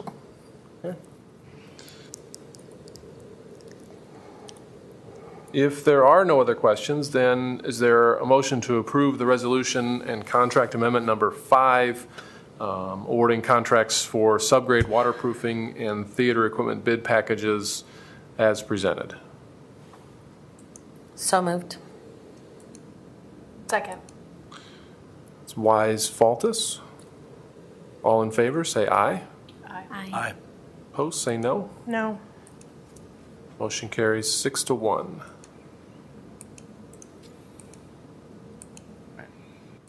Your stuff. I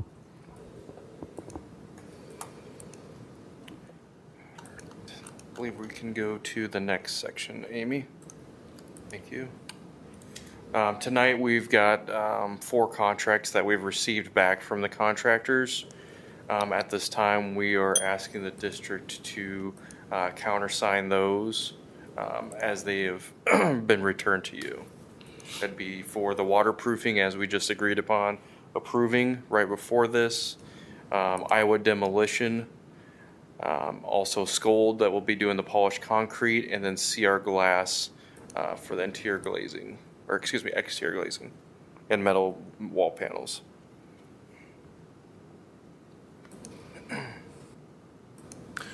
Questions?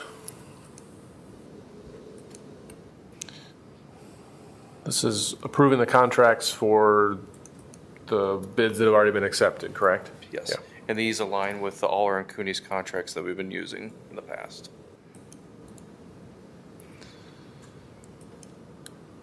Then is there a motion to approve the resolution approving contracts and bonds for construction of the Miller Middle School project as presented? So moved. Second. Was that you, Liz? Yes. Okay. Faltus Wise. All in favor, say aye. Aye. Opposed, say no. Motion carries 7-0.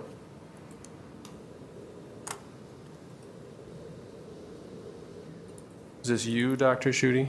The HVAC? Yeah, so as previously mentioned when we amended the agenda, we have an up-to-date quote from Lennox for the HVAC equipment that would be appropriate, that they can provide that's appropriate for the Miller Middle School project, similar to our previous work at the high school and at Anson Elementary School. We've chosen through procurement to purchase directly through Lennox. We have competitive pricing from them as a result of purchasing through tips, and we also benefit from there being no shipping and handling charges on their equipment because they ship it direct to the Lennox plant here and then transport it to where we need it.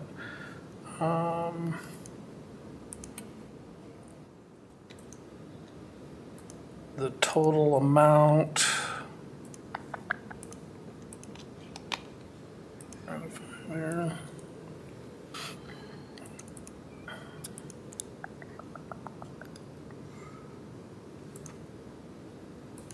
Randy, do you have the amount on there?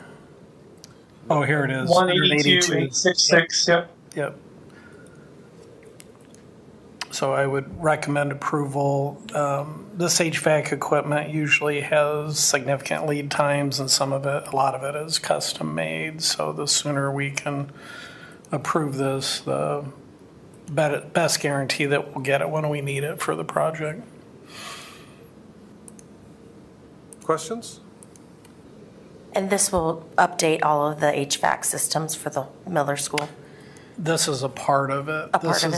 These are the only parts that Lennox can accommodate. Okay. But there's other parts.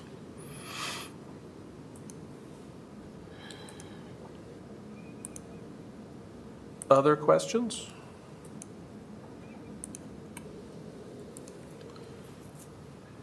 If not, is there a motion to approve the quote from Lennox for HVAC equipment for the Miller Middle School project as presented? So moved. Second. Stanley Goslinga? All in favor, say aye. Aye. Aye. Opposed, say no. Motion carries 7-0. Then we're back to you guys. The next one here is to accept the final, or excuse me, substantial completion for Klein Electric based on some electrical repairs that were done at the Franklin Field. At this time, we have identified their contract as being complete based on what was awarded and contracted.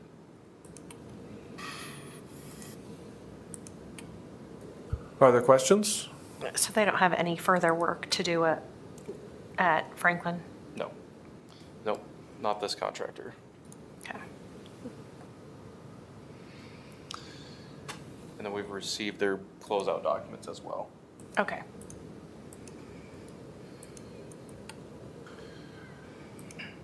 Then we need a motion to approve the certificate of substantial completion from Klein Electric for the electrical bid package for the Franklin Field project. So moved. Second. Faltus Stanley. All in favor, say aye. Aye. Opposed, say no. The motion carries 7-0. So is the only thing that remains a track? Yes. Okay. Correct. Thank you. Thank you. Thank you.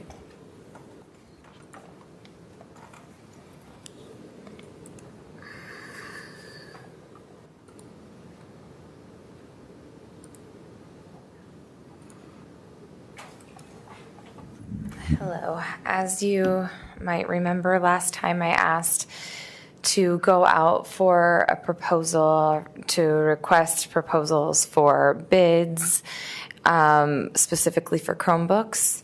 If you remember, we are significantly under the amount that we normally purchase, which is why occasionally I'll ask to go with a bid that's higher than the lowest bid. And we do that by evaluating on a rubric. And the things that we evaluate are things like, is it compatible with our infrastructure? In this case, all of the Chromebooks we use and have used for quite some time are Acer devices. That's very specifically because of the ease of repair of Acer devices. We have an in-house repair person to work on them.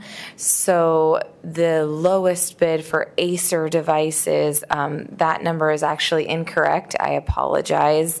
I added 2 different bump cases to come up with that number, and we only needed 1 quote for those. So the total amount that CDWG would be asking for would be $399,054.12.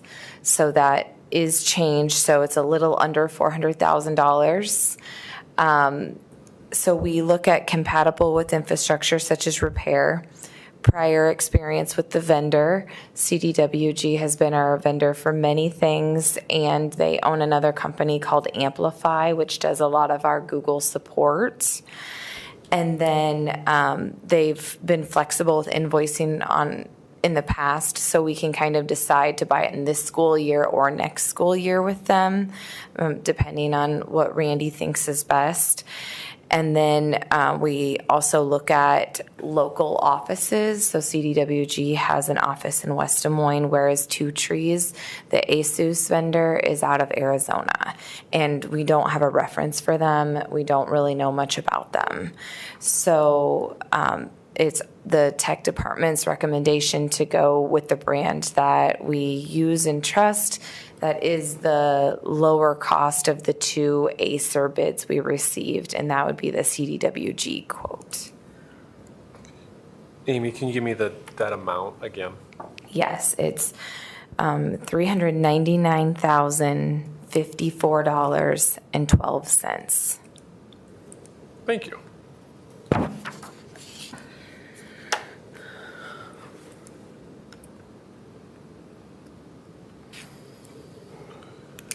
And just to remind me primarily, and maybe anybody else, this would be for 9th graders and Fifth fifth graders? Yes. Okay.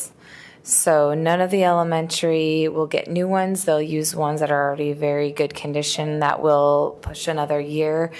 All 5th graders, they start taking them home at that year. So we give them to 5th graders who take them home, and then they'll keep that same device until they go into 9th grade when they get another new one, and then they'll keep it for 4 more years.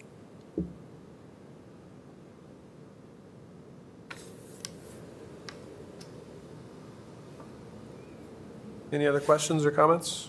Is this general funds? Where's the funds coming from? It's SAVE, and that is something that we budget for every year. Are you seeing many, and this might be a Dr. Smith question. Are you seeing many districts with funding, getting harder funding with the lower levels, kindergarten through fourth, where they're going back to, I call it old school way of using textbooks? Are we starting to see that across Iowa at all? You are right. Dr. Smith is more of the expert on this. I would say no, because the Chromebook is considered the textbook. Now, so many of the curriculum are online. They're digital platforms that we're getting the same resource. It's just we don't have to pay for several $200 books. We get to pay for it one time and then the digital licenses. So really, no, I see more and more vendors going with curriculum online, but I will let Dr. Smith trump me if she thinks differently. I agree. I would just say that our high-quality instructional materials that we implement come with like a manual or a student workbook for every single unit. So, and they're consumable. So every single year, students get a new. So when you say old school, they still have their paper and pencil and a textbook, but it's not like the textbook that we remember that we would like wrap with brown paper bags. If anyone put book covers on them, they're actually they're actually assigned to the student, and it's something they can write in and use all year, and they keep it.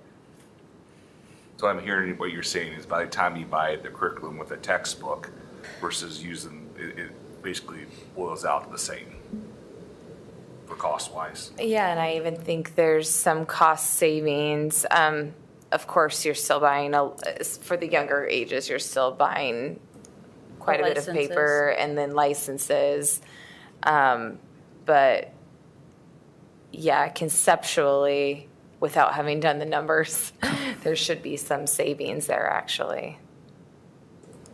One of the benefits of the digital platform is that every year they can make updates and corrections and improvements, whereas when you relied exclusively on hard copy textbooks, you either had to wait to the next adoption 6 or 7 years down the road or write in the corrections or whatever. So that's one of the benefits of the digital.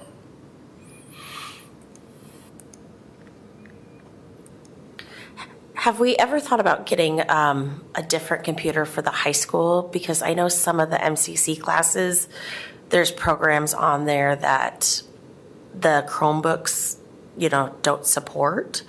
So I know that would be more money, but I just thought I would ask. Yes, and I have worked closely with Mike Mosher over there to try to mitigate any of that. That's difficult. No matter what you get, there seems to always be a reason why you need this other thing. But a lot of those are things that can be done in labs at our schools. They can even be done online, and I've tried to work with them in that regard of, like, Microsoft now has a really good online platform that can be done on a Chromebook. So we're hoping to continue to meld together and have more things, all things be accessible on the Chromebook, but it is really pretty minimal, the amount of things that can't be done on a Chromebook.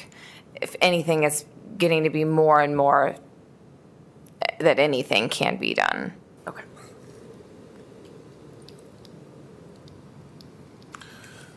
Any other questions?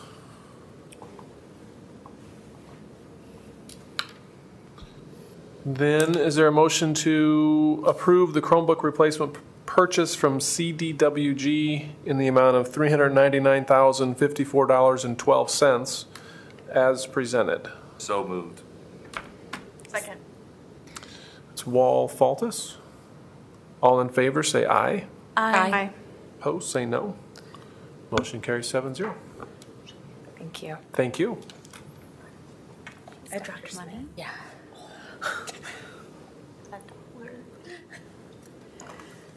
Randy, you still there? I'm here. You wanna talk benefits renewal? I would love to talk benefits renewal. I'll wait for Amy to get situated and get the presentation up. All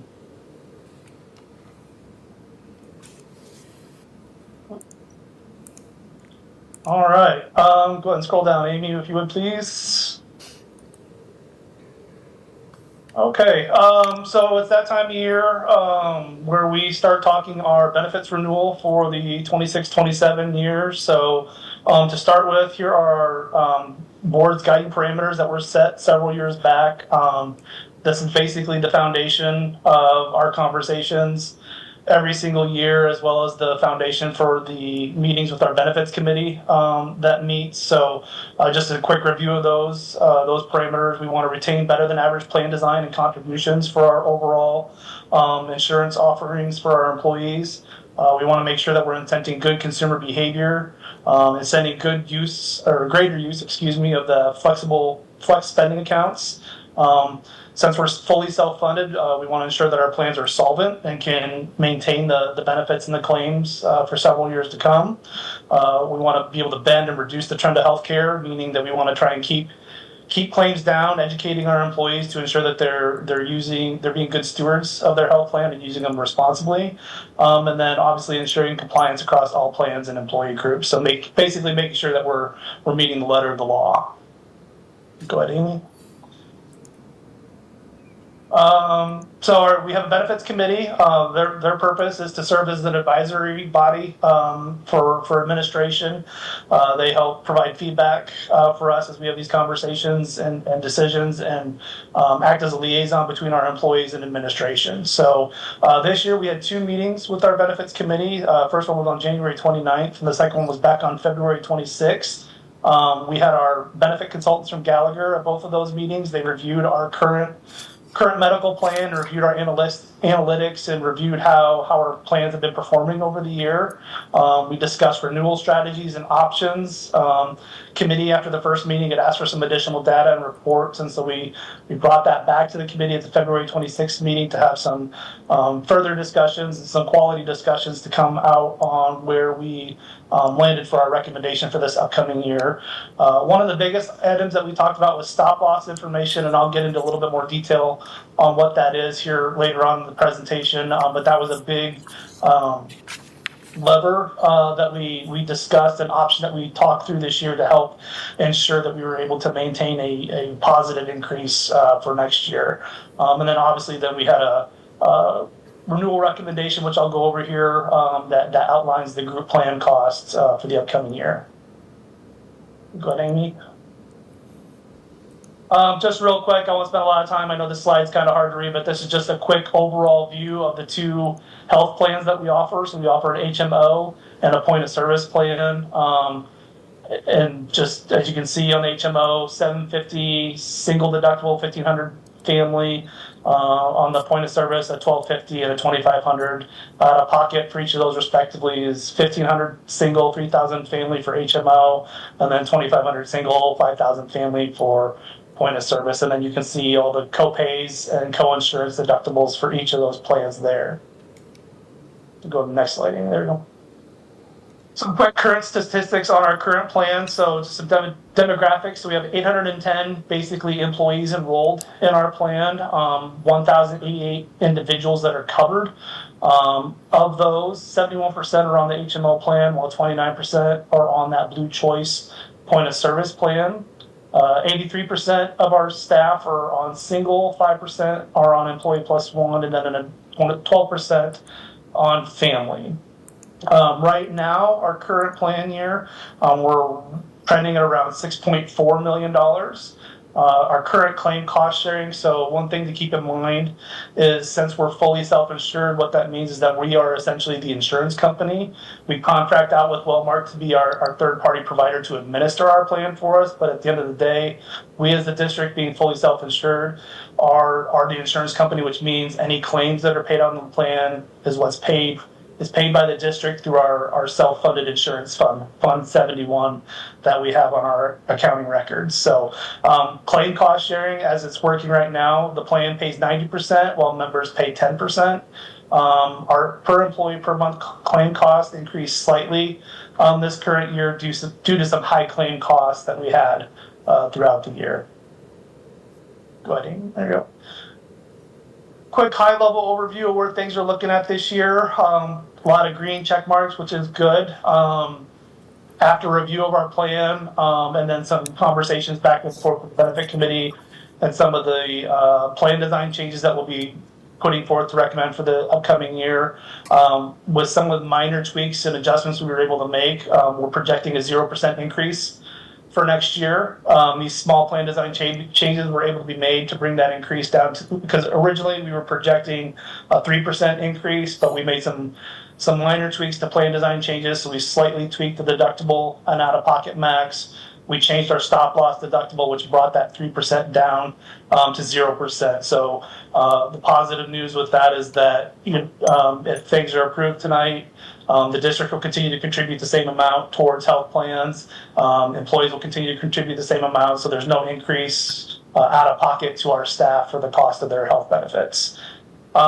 One thing that we are continuing to keep an eye on is our high cost claims.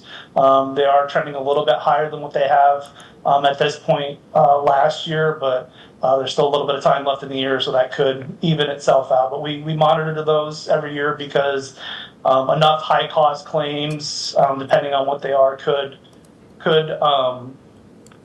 provide some increases. But that's also why we have the stop loss coverage in places to help protect against those high cost claims, and I'll get into stop loss coverage here in a second.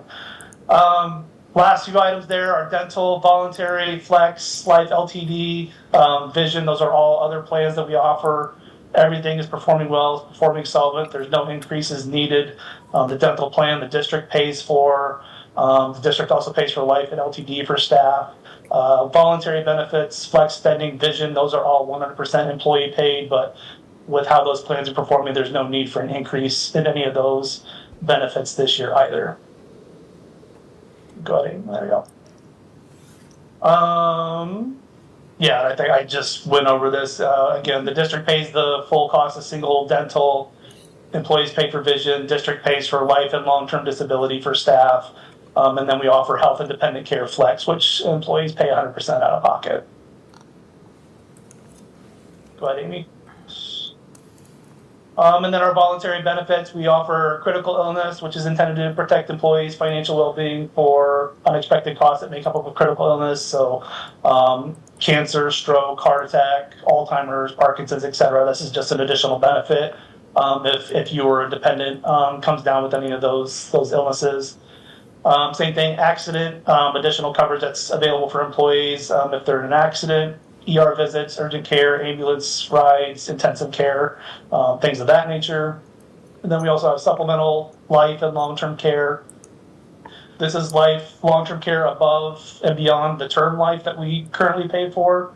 It provides additional life insurance benefits, as well as long-term care for assisted living or nursing home care, and benefits depending on what the employees elect. Can be anywhere from $100,000 to $300,000. And that's all 100% voluntary employee paid. So our recommendations for next year, again, minor plan design changes, increasing the single out-of-pocket max and deductibles by $250, increasing the family out-of-pocket max and deductibles by $500. So slightly shifting some of that burden from the district to the employees, but minor.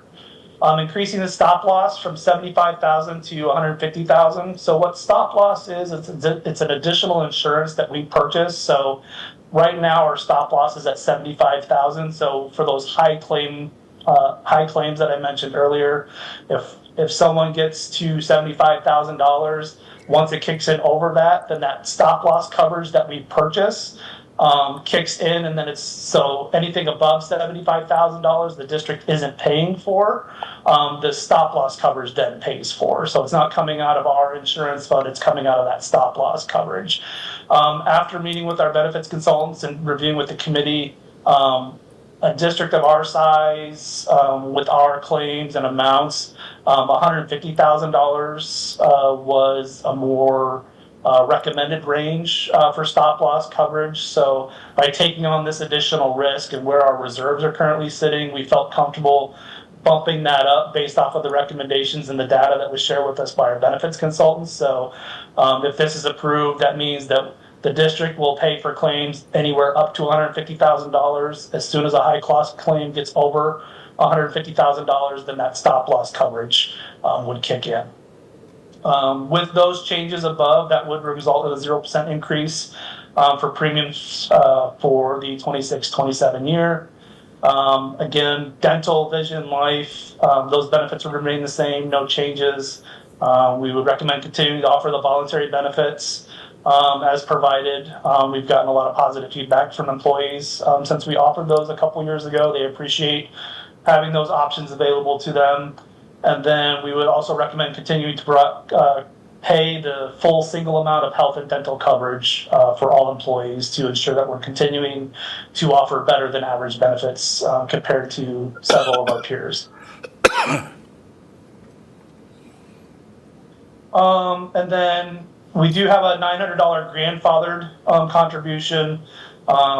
That's for, so we did, when we made changes back in 2019, we had to do a lot of right sizing to ensure that we were compliant with Affordable Care Act laws. So at the time, the district was paying an extra amount for employees who opted for family, for certified employees. So we've been grandfathering that since then. We've held it frozen at $900 per month for employees towards family coverage. The current cost of single, depending on which plan, is either $711 or $722. So we've kept that $900 frozen for the last few years. For those employees, we recommended to continue that grandfathering that we've done. Again, as we have these discussions every year, we continue to remain sensitive to the impact of labor shortages and inflation having on everyone. So we felt good about these conversations this year to where we could keep things stable for employees as far as their benefits goes. And then as we're continuing to work through the negotiation seasons, that means any increases that are given to staff this year would be 100% towards salaries. As always, every year we continue to evaluate this as we meet with the committee throughout the year. We always look at possible incremental changes moving forward. Being fully self-funded, we do have reserves that we are required by law to establish that protects the plan from volatility and severe spike rates in bad claim years, because unfortunately the law of averages does catch up to us, and every so often we do have a bad year where claims will go up and increases will be unavoidable. But plan's performing well right now, so we've been able to weather things right now to keep things stable for everyone. Go ahead, Amy. Yeah, and then the next couple slides is just, here's just what the rates look like. So you can see what the total monthly premium cost is. Middle column is what the district pays. And then that right column is the monthly cost for employees. Then for our hourly employees that don't work over the summer or get paid over the summer, we spread it out over their pay periods for when they're working. Go down, Amy, take the same thing for, Yep. So the first slide was the non-grandfathered employees. This slide's for the grandfathered employees. So these are the folks. You can see on the blue choice point of service family and the blue Advantage HMO family, those that get that $900 a month contribution there. And go down, Amy. And then our dental and vision rates, again, those haven't changed. Those are still the same as what they've been for the last few years. And I think that is it. So I will open it up for any questions anyone has for me.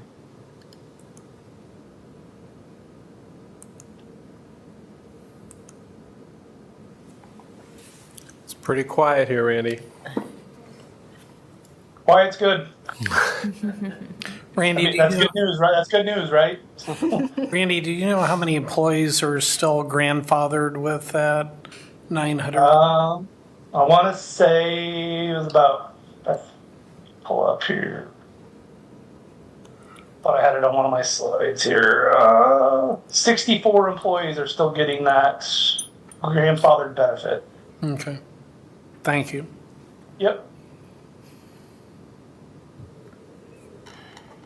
So basically, the only change recommended is a small increase in out-of-pocket max and deductibles. And increasing the stop loss to the 150,000. Yep. But from the employee standpoint, they don't care about the stop loss. No, they don't care about the stop loss. You're right. It would be the increase to the out-of-pocket and deductibles, correct? Okay.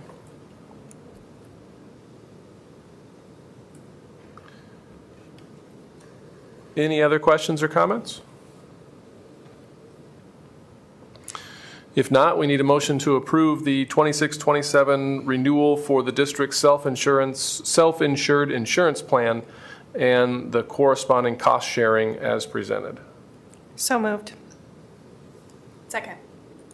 Stanley Faltis. All in favor, say aye. Aye. Aye. Opposed, say no. That motion carries 7-0.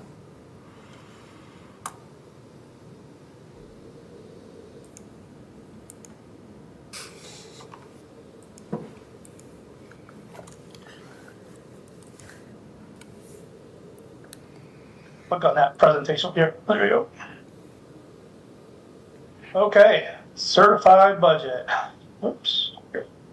I wish I had positive highlights for the budget this year, but I don't really. As we've discussed in prior meetings, I think it's safe to say it's a tough budget year, and been navigating quite a few challenges with this. So I guess some highlights, if that's what you want to call them. SSA was set at 2% for fiscal year 27. Still well below the inflation rate and resulting in the district being on a budget guarantee. I guess a highlight coming out of that was with the SSA passage is that at least for this upcoming year, the state is taking on the budget guarantee portion. So that's not going to be a property tax burden, which is part of the reason why, as I get to the presentation tonight, you'll see that the tax rate that's going to be presented is lower than what was on the property tax statement that we had earlier in the meeting tonight. But with that said, because SSA is low, and with the enrollment decrease that we had, we are still needing to increase the tax rate. And it's being driven by items that we've approved in the fall. So back in the fall, we approved the spending authority for our special ed deficit, our excess ELL costs, and there was a handful of other spending authority requests from back in the fall. So the state allows us to approve that spending authority, but then during the certified budget process, we need to levy the funds to basically levy the cash to back that. Because of the timing of how things work, the funding is always a year behind. And so that's why we're seeing that tax increase for this upcoming year. Also because with our financial metrics, with the enrollment drop, our solvency has dipped.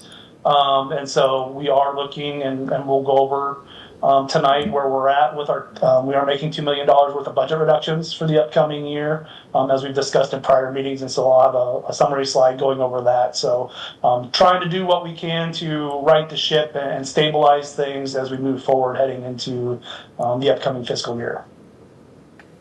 Go ahead, Aiden.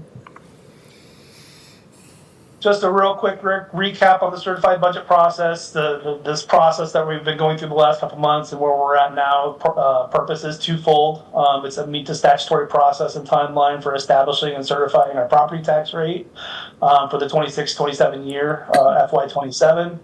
Also, we are required to publish the estimated consolidated expenditures for various district funds, of which the general fund is only one component. So as we'll get into, when we publish the budget, we have to do it through 4 functional areas: instructional, non-instructional support services, and other. But we'll get into that here shortly. As we talked about previously, 2 main drivers for our budget. And again, both of these were not great for the district this year. Certified enrollment is the first one, and that serves as the primary driver for the amount of funding received. Certified enrollment times the district cost per pupil essentially generates the funding based off of the school funding formula. As we've talked about, our enrollment did take a hit this last fall. We dropped 85 students.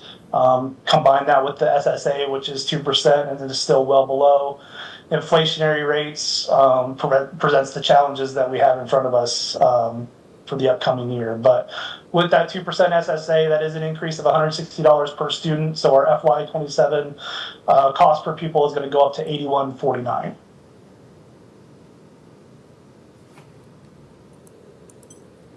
This slide here you've seen before. We reviewed this back in the fall after our certified enrollment count was finalized. So this is just our historical certified and served enrollment. So the blue bar is our certified enrollment. So that's what our budget is driven off of. So when we're talking the funding formula and our certified budget. It's driven off of those blue bar numbers. And then the red bar is our served enrollment. So those are basically referred to as kids in seats each year with that. So the difference between the blue and the red bar is essentially our open enrolled out students. Go ahead, Amy.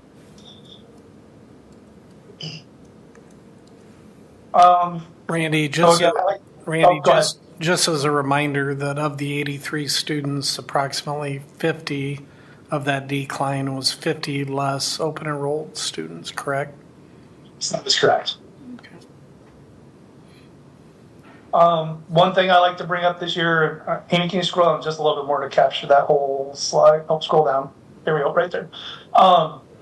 So the certified budget is driven by what's called an aid and levy document, which sometimes you hear referred to as the school finance formula. It's 424 lines of formula. These 7 lines you see on the screen right now are the only 7 that you as a board have control over.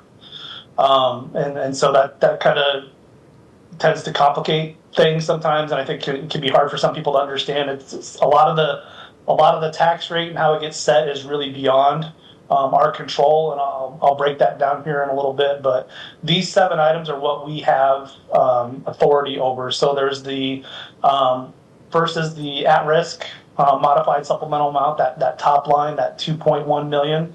That's what we approved for our at-risk funding back in December. And that is funded through state aid and property taxes. The maximum portion, that's our instructional support levy. So we set that each year at 10%. With the instructional support levy, there's an income surtax rate that we can levy. We use this as a mechanism to kind of help offset the property tax burden so that it's not fully on the property taxpayers for that. So our instructional support income surtax rate for the upcoming year will be 6%. That's a little bit of an increase from the prior year. We are 4% prior year, but when we compare to surrounding districts around us, we're still well below them. Several districts are levying anywhere between 7 and 10% on their income surtax rate. Cash reserve levy. This is what's driving the tax increase this year. Cash reserve levy. It's a little confusing. It's broken down into 2 lines. There's the SBRC and the other. I typically put everything in the SBRC. The other would be if we were needing to levy cash reserves for other operating expenses beyond those spending authority requests that we approved this last fall.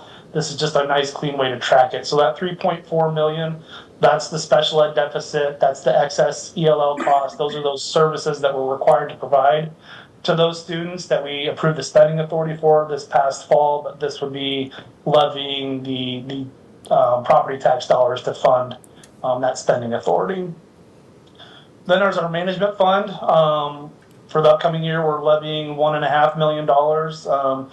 We've had some reserves built up over the last few years. We were building reserves up due to, we've had some natural disasters in our community in the last several years with the tornado and the derecho, and there were some high cost claims that came with that. And then because of living in the Midwest and in a hard insurance market, we've had significant increases in property insurance premiums over the last several years. The insurance companies are trying to protect themselves, so they've had hail deductible buy downs, so extra coverages that they've required districts to carry. So we were levying funds for those. This last year, we moved over to the Storm Protection Fund, pooling with several other districts to kind of protect ourselves and lower our premium costs at the same time. So we're levying a little bit lower management fund dollars this year, but we've had some reserves that we're dipping into to kind of help with stabilizing the tax rate as best we can. But we're levying the $1.5 million to ensure that we're covering all the expenses needed for the upcoming year. We've gotten the estimates on our insurance renewal. We're going to be shifting over to some break fix insurance coverage to help alleviate some of our general fund costs, which I'll talk about here on the budget reductions in a little bit. So we're managing our management fund to the fullest and maximizing those dollars to ensure that we're getting all the insurance and services that we need out of that fund while also utilizing it to help alleviate some of the pressure off the general fund at the same time. And then ours are our PEPL, which the board authorizes each year, and the PEPL dollars. This is just the regular PEPL. This isn't the voter PEPL. The regular PEPL, which is 33 cents, is the $465,000 that you see there. Go ahead. So tax rates are a function of the district's taxable valuation of property. Excuse me. A district with lower valuation per student will have higher tax rates than a district with more property value. As we've talked about in the past, we are a district that's considered property poor, student rich. So based off of how the funding formula works, the formula will calculate how many dollars are needed and then take the valuations to generate those tax dollars.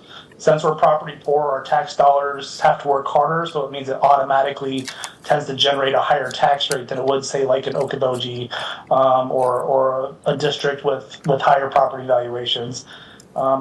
Historically, we've been in the bottom 10 in the state of property valuations per student. I didn't pull that information up this year. I didn't have time with other things going on, but we're hasn't changed much.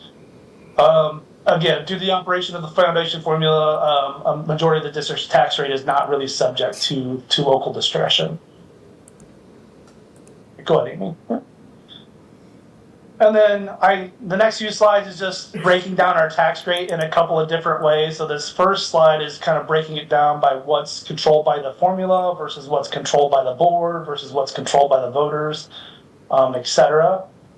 And so with our overall tax rate, 42.78% or $7.68 is controlled by the formula. 23.23% or $4.17 is controlled by the voters.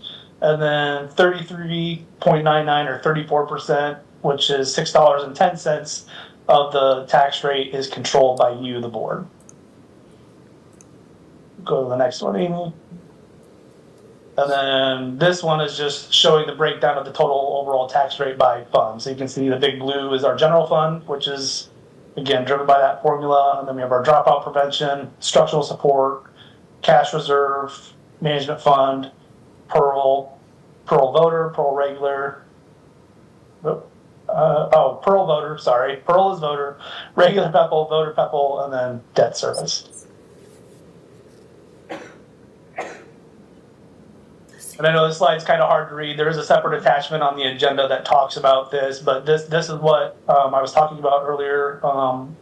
One of the statutory items this is the proposed budget, so this will be part of the public hearing on April 20th that we're required to publish. So this is breaking down our expenditures by the functional areas. So you can see the instruction, total support services, non-instructional programs, and other.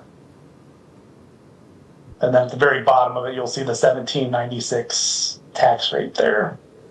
So you can keep going,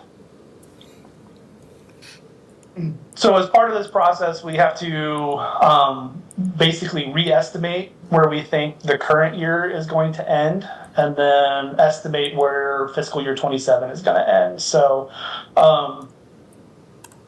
we are, on the general fund, are anticipating another drop in our fund balance down to 3.7 million.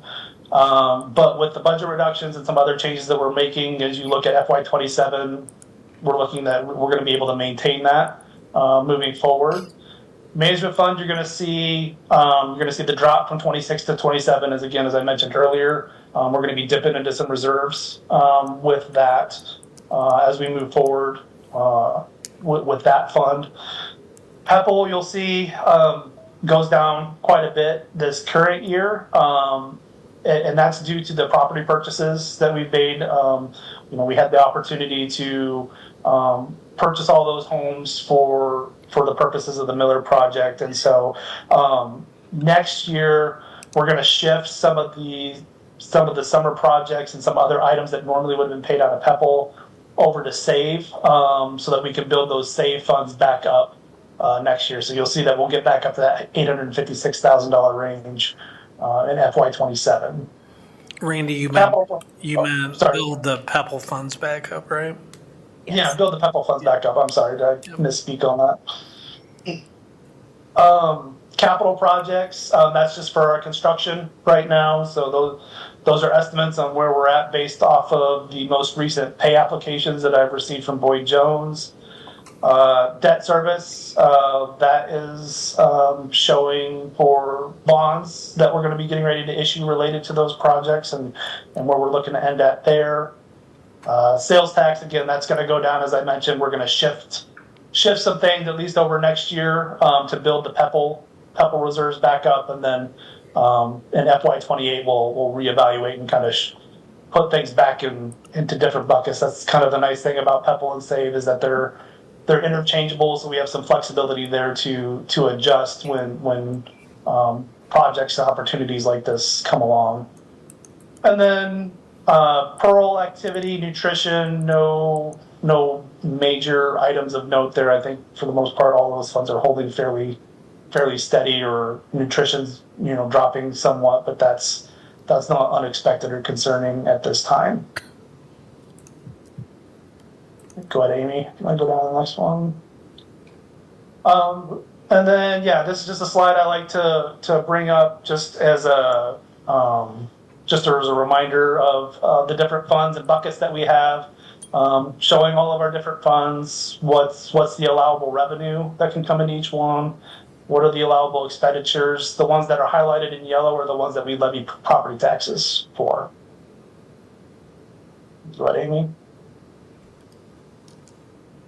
And then just our other funds, we have our student activity funds that is under control of the board. It's for extracurricular student activities. It is a self-supporting fund through gate receipts, fundraisers, donations, etc. Our nutrition fund also under board control. It's considered a self-supporting enterprise fund, so it's supported by payments for meal accounts. Being is that we're a CEP district or free lunches, K-12. A lot of that funding comes through at the state and federal level for that. And then our self-insurance fund, as we talked about earlier, that's our fully self-insured plan and is a fund set to manage our health and dental plans. And then we have fiduciary funds, so we do have a scholarship fund with several scholarships that we help manage and are the fiscal agent for a handful of scholarships that are given out to students each year. And then, so here is our proposed budget reductions for the upcoming year. So our target was $2 million. We did get slightly over that. So just real quick, I'll run through these. So the big one was our, I mentioned it earlier, we're going to purchase some break fix insurance coverage. So what that does, it's a coverage that helps to cover the cost of repairs and maintenance for things that we've paid for out of the general fund. So we're estimating about $500,000 in savings with that right now. We do the folks that with early retirements and then the estimated cost of replacing those individuals. We're looking at early retirement savings of $265,000. We're going to shift. So there's some non-instructional software that we're purchasing right now, such as like our Sibley board software and a handful of others that are non-instructional. Non-instructional software can be purchased out of PEPAL and SAVE, so we're going to shift $267,500 worth of software licenses over from general to PEPAL SAVE. We're going to reduce building budgets by 10%, which equates to $165,000 for the upcoming year. Working with Dr. Smith and the principals, we're going to be scaling back some of our summer school, Bobcat University, and our Ladders to Learning, and some of those summer and after school programs we're going to scale back. That's going to be an estimated cost savings of $317,000. Several products and services that we identified that the district no longer needs, various software licenses. There was a supplemental EAP contract through BHS that wasn't getting utilized that we're going to discontinue, some translating services. We switched shredding companies, which was a cost savings, and there was a handful of other items, but total of those cost savings was $247,409. Back in January, you approved the elimination of sign-on bonuses, so that was $65,000 savings for the district. We did have, at least at this time, 2 positions that we're going to reduce through attrition.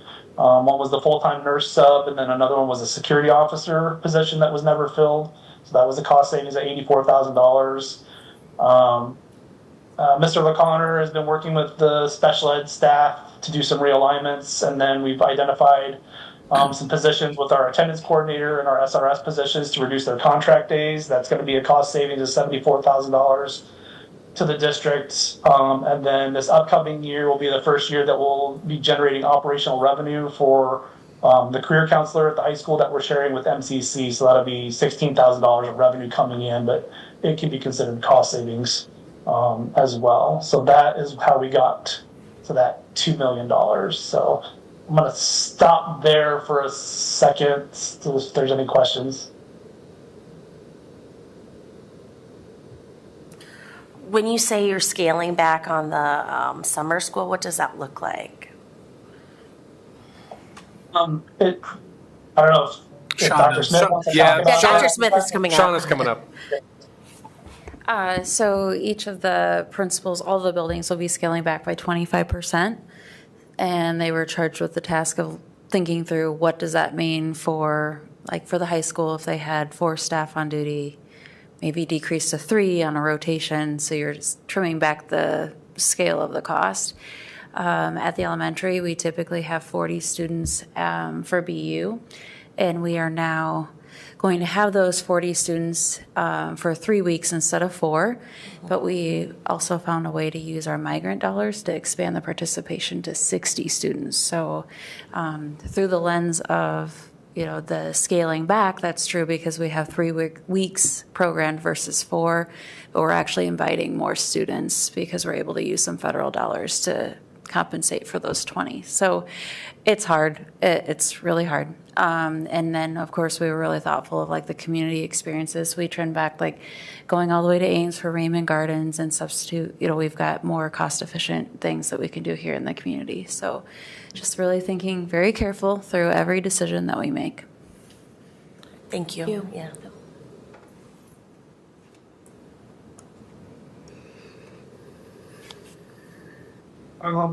Before I go to the next slides, I'm going to talk about the tax rate for just a minute. So on the agenda, I did upload a little tax calculator for that. So as we've talked about, the tax rate is going to increase from $15.95 to $17.96 for the upcoming year. But what that means for folks can vary. So in the green cells, they can plug in their assessed value of their home, not the market value. It's important to plug in the assessed value, but I did calculate a couple of quick different ranges for that. So $100,000 home, assessed value home would have an annual increase of $33.49 or $2.79 a month. $150,000 home would be an annual increase of $55.10 or $4.59 a month.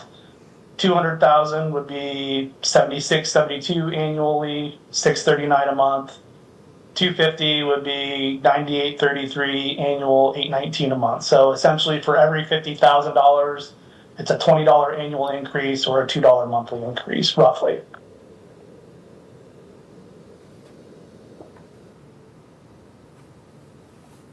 Any questions on that spreadsheet before I go into the final financial forecasting info? Is there a way that residents can go to a website and type this in? I mean, they can pull it up on the assembly agenda, but we can publish it on our website, or we can make it available for anybody that wants it.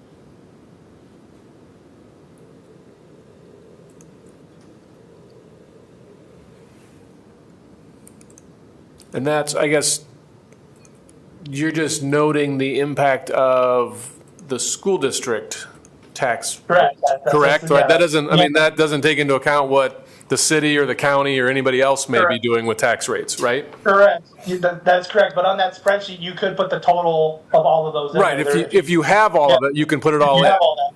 Correct. Yep.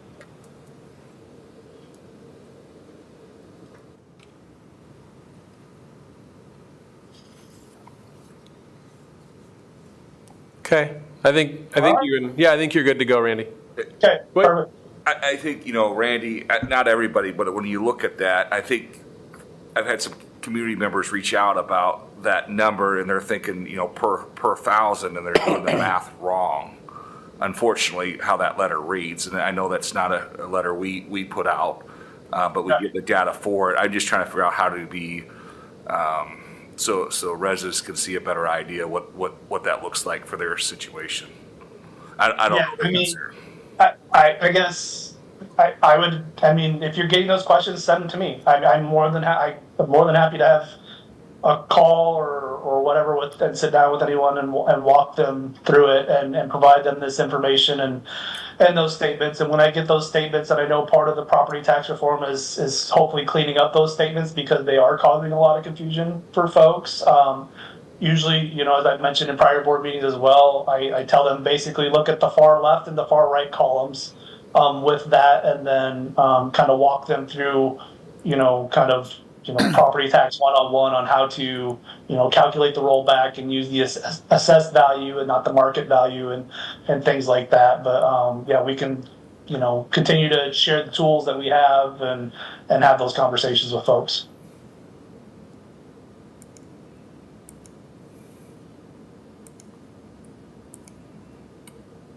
Okay. I think you good, Zach? Yep. Okay. Go ahead, Randy. All right. You want to pull that presentation back up, Amy? There we go. It's just a quick forecasting here. So first slide here is just our certified enrollment. You can see that 83 student drop here in 2027. As we discussed previously in prior meetings, we're using the Department of Ed's enrollment projections, which I think on average was about roughly 50 student decline per year.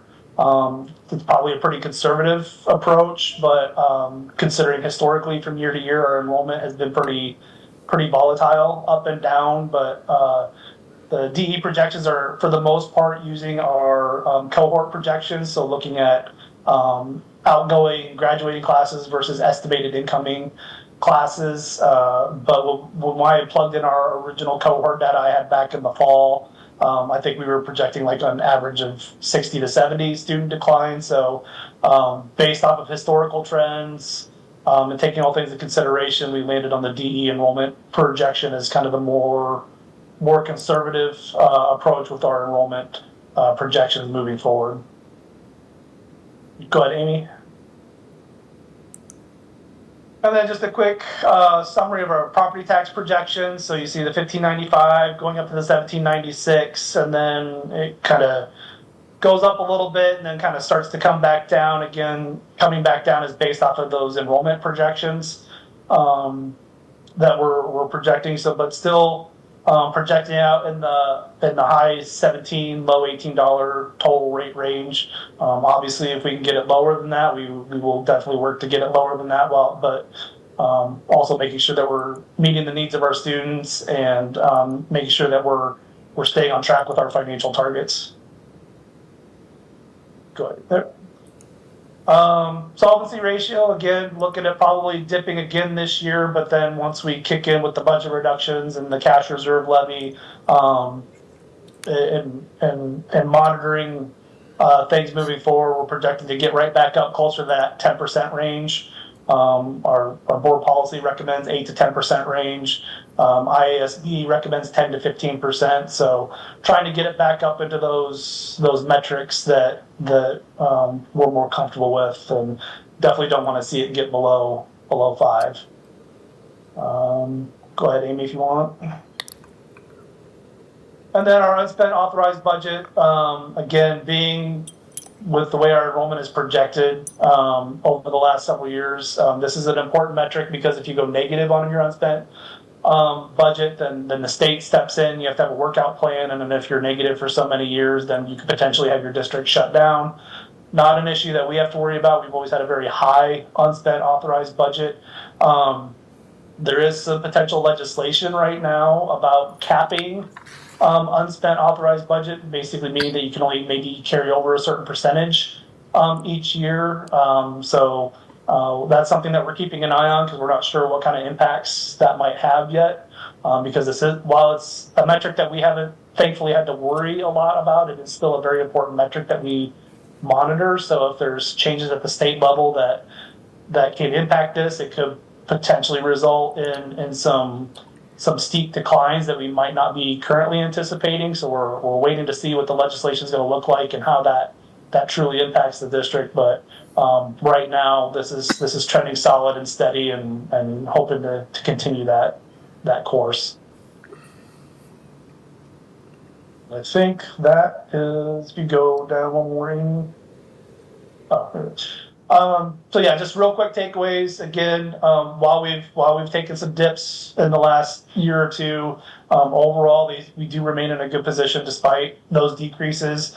We are taking proactive steps to ensure that we can at least at a minimum maintain. Obviously, we will continue to find ways to bring the nose of that plane back up just a little bit.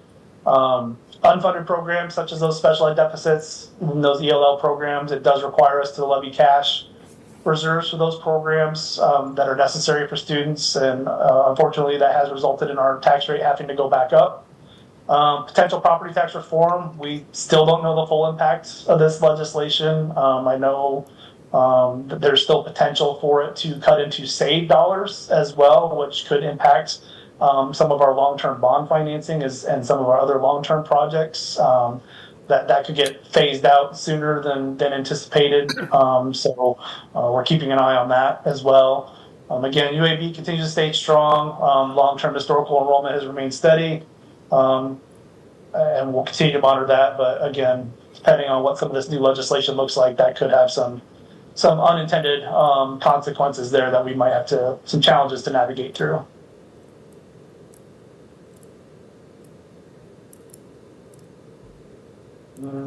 That's all I have, so I'll open it up for any questions.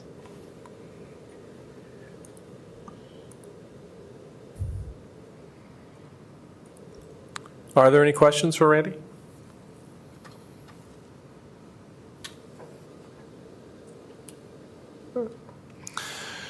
It's still pretty quiet here, Randy. I'll take it. So we need to set a public hearing for the Monday, for the April 20th board meeting. Is that right, Randy? That is correct. So that's the normal finalizing the budget and publishing it and finalizing the budget for the fiscal year 27.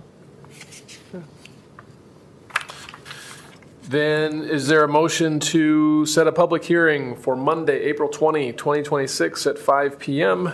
and direct the board secretary to publish the 26-27 certified budget estimate in compliance with Iowa code? So moved. Second. It's Faltis Wise. All in favor, say aye. Aye. Aye. Opposed, say no. That motion carries 6-0. Nice job, Abby. You are on it. Randy, she's gunning for your job. No, I don't want it. I mean, if that means I don't have to come to any more board meetings, I might let her have it. No. No. I'll be back in a few weeks. Thanks, Randy. Thank you, guys. It's good to see you. And you too. We miss you. All right, we're on to policies. I'll do my best to make this as painless as possible. I do want to thank Mrs. Wyant for taking the lead and introducing all of these 11 policy changes at the last meeting. I do not believe there were any adjustments to these policies since they were last presented to the board.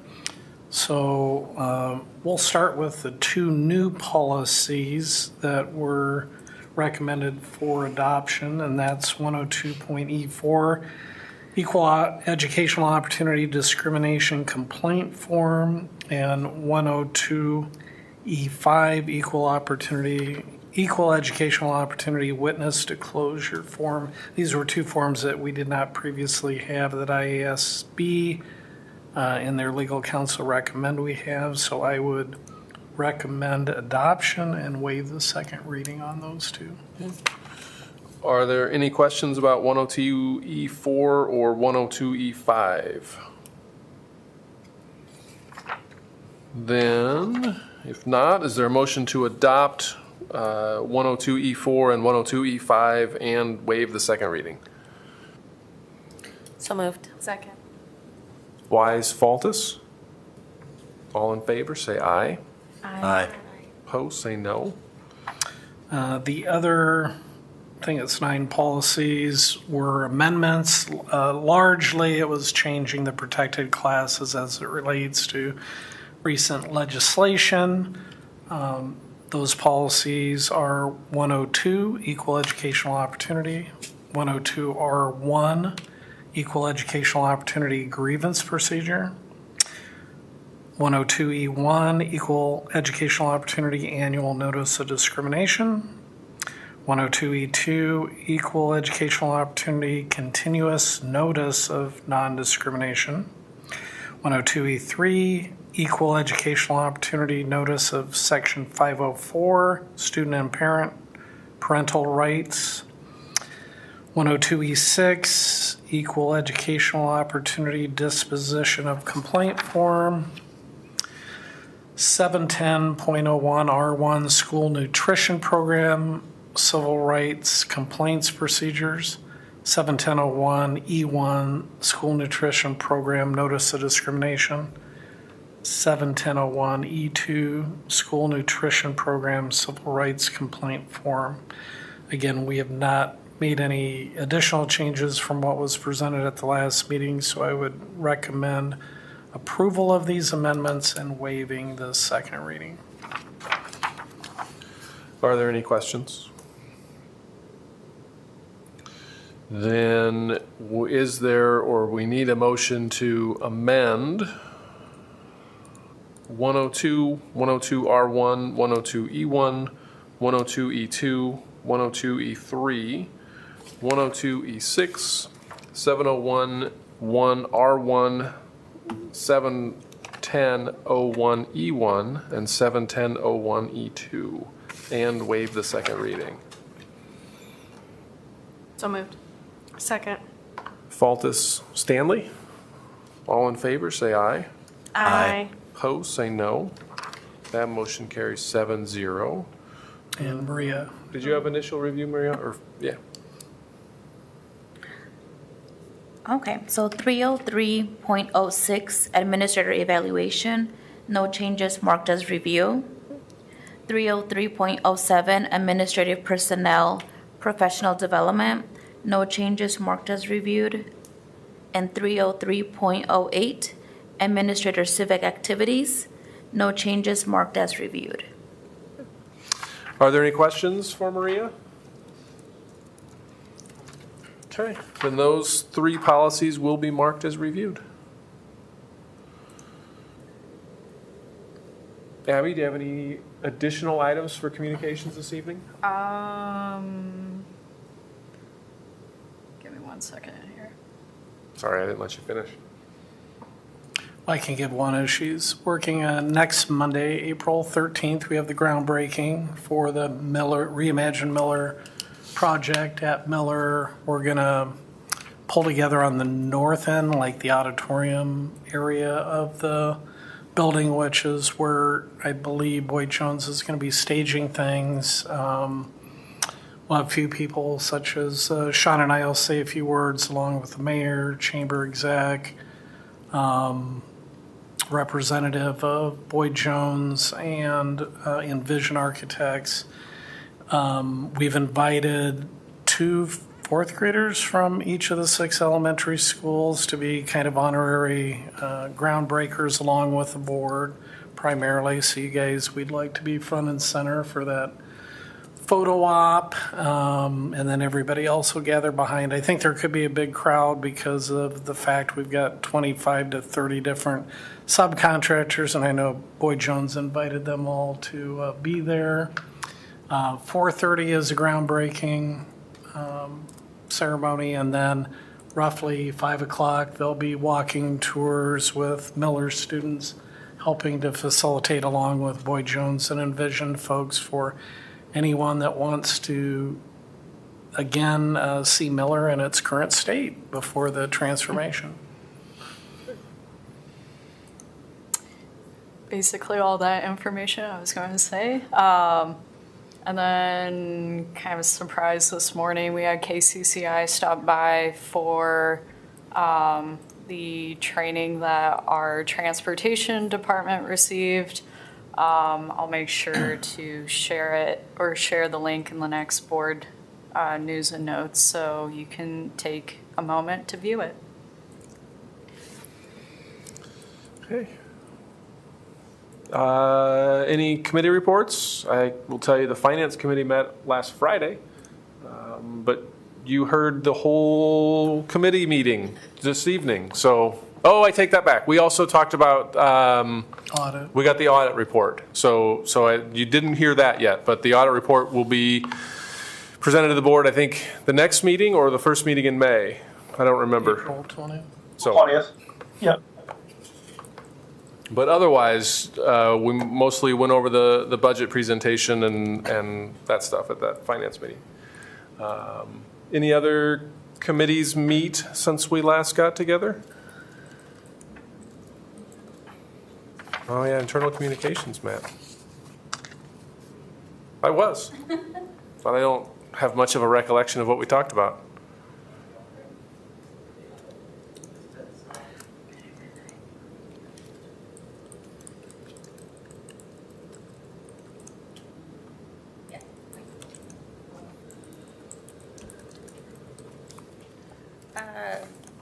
I don't have the agenda right in front of me, but I know that we talked about how we still have a deficit in special education, and we were questioned, special education teachers have a number of incentives to take on the role. When they're in that position, either Strat 1 or Strat 2, they're honored for another year of experience on our pay scale.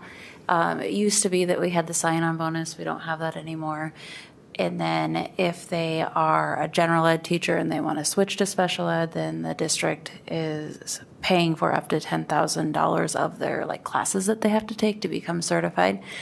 And we did remind the association that it was equal opportunity. Everybody had an invitation to an open house to learn about it, actually both years, last year and this year, and that we still have a deficit in that area, not nearly as large as what it used to be, but we still have special education teachers working and compensating for others that aren't in those positions. And because of that, we have a rotationary substitute that works through the system. I don't know, Ben, if you want to share. Yeah, I think the other thing that was helpful that came out of that discussion was there was some misunderstanding of initially the association got some feedback that sub was only serving some elementary schools. There's a question of why some schools and not others, so it's helpful to clear up that there's a rotation through, so all the elementary schools have the same amount of time with that substitute, and it's elementaries instead of secondary, with the thinking that secondary has a larger staff and is more able to provide some internal coverage, but elementaries often don't, and so one day a week they're able to have someone provide some of that coverage since we're short on team members. And then the other item was relative to, there's a cap per month per employee of 2,000 copies. And that's something that we've grown into because our copying machines are wearing down in the length of time that we need to use them. So teachers have an alternative to plan ahead and order through the AEA. Right now, I think what they're most concerned about is it's kind of up to the teacher to try to keep track of how many copies, but that's only a short term, and we're soft launching. We're going to get to a point where our copiers can keep track of that for them. So when we shared that, they were good to go. Yeah, and I was just looking at the agenda. The other thing, Jackie shared the Appendix E to the employee handbook, which has not been to the board yet for approval, and she was very clear about that multiple times. I remember that. So she shared that.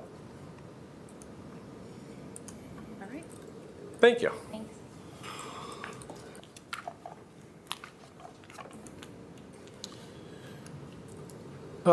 Reminders for the April 20th meeting. Liz, you've got initial review policies. Yes, can I switch with somebody? I have 2 track meets that night. Well, you can't be in 3 places at once. Could I do the week after? someone be willing to switch? We can, yeah, we'll You'll figure it out. Okay, sounds good, thank you. And if I need to cover it, it's okay, I can do it again. Okay, sounds good. Let's see, board presentation, Marshalltown Virtual Academy will be here presenting, and then the following meeting will be Anson for our final school presentation.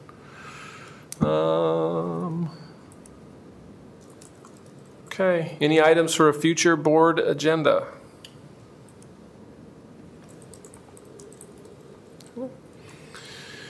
All right, what have we done to improve education for the students in Marshalltown this evening?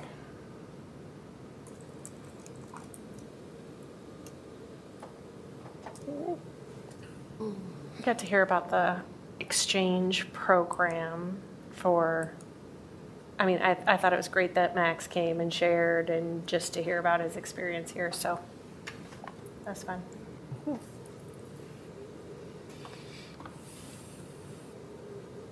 Summer project list. Means a couple of things. One, it's almost summertime. And two, it's always nice to see some stuff going on, during the summer, which is, improving the buildings and making things better for the fall, so. I think despite the challenges of needing to carve $2 million plus of savings out of the budget for the coming year, the work that was done to identify those things largely tried to prevent harm to students and staff and that sort of thing. And we'll be very hopeful that between these reductions and hopefully a more favorable enrollment in SSA in the coming year, that we'll be able to kind of get back on course with whether it's increasing back the summer school programming or what have. So.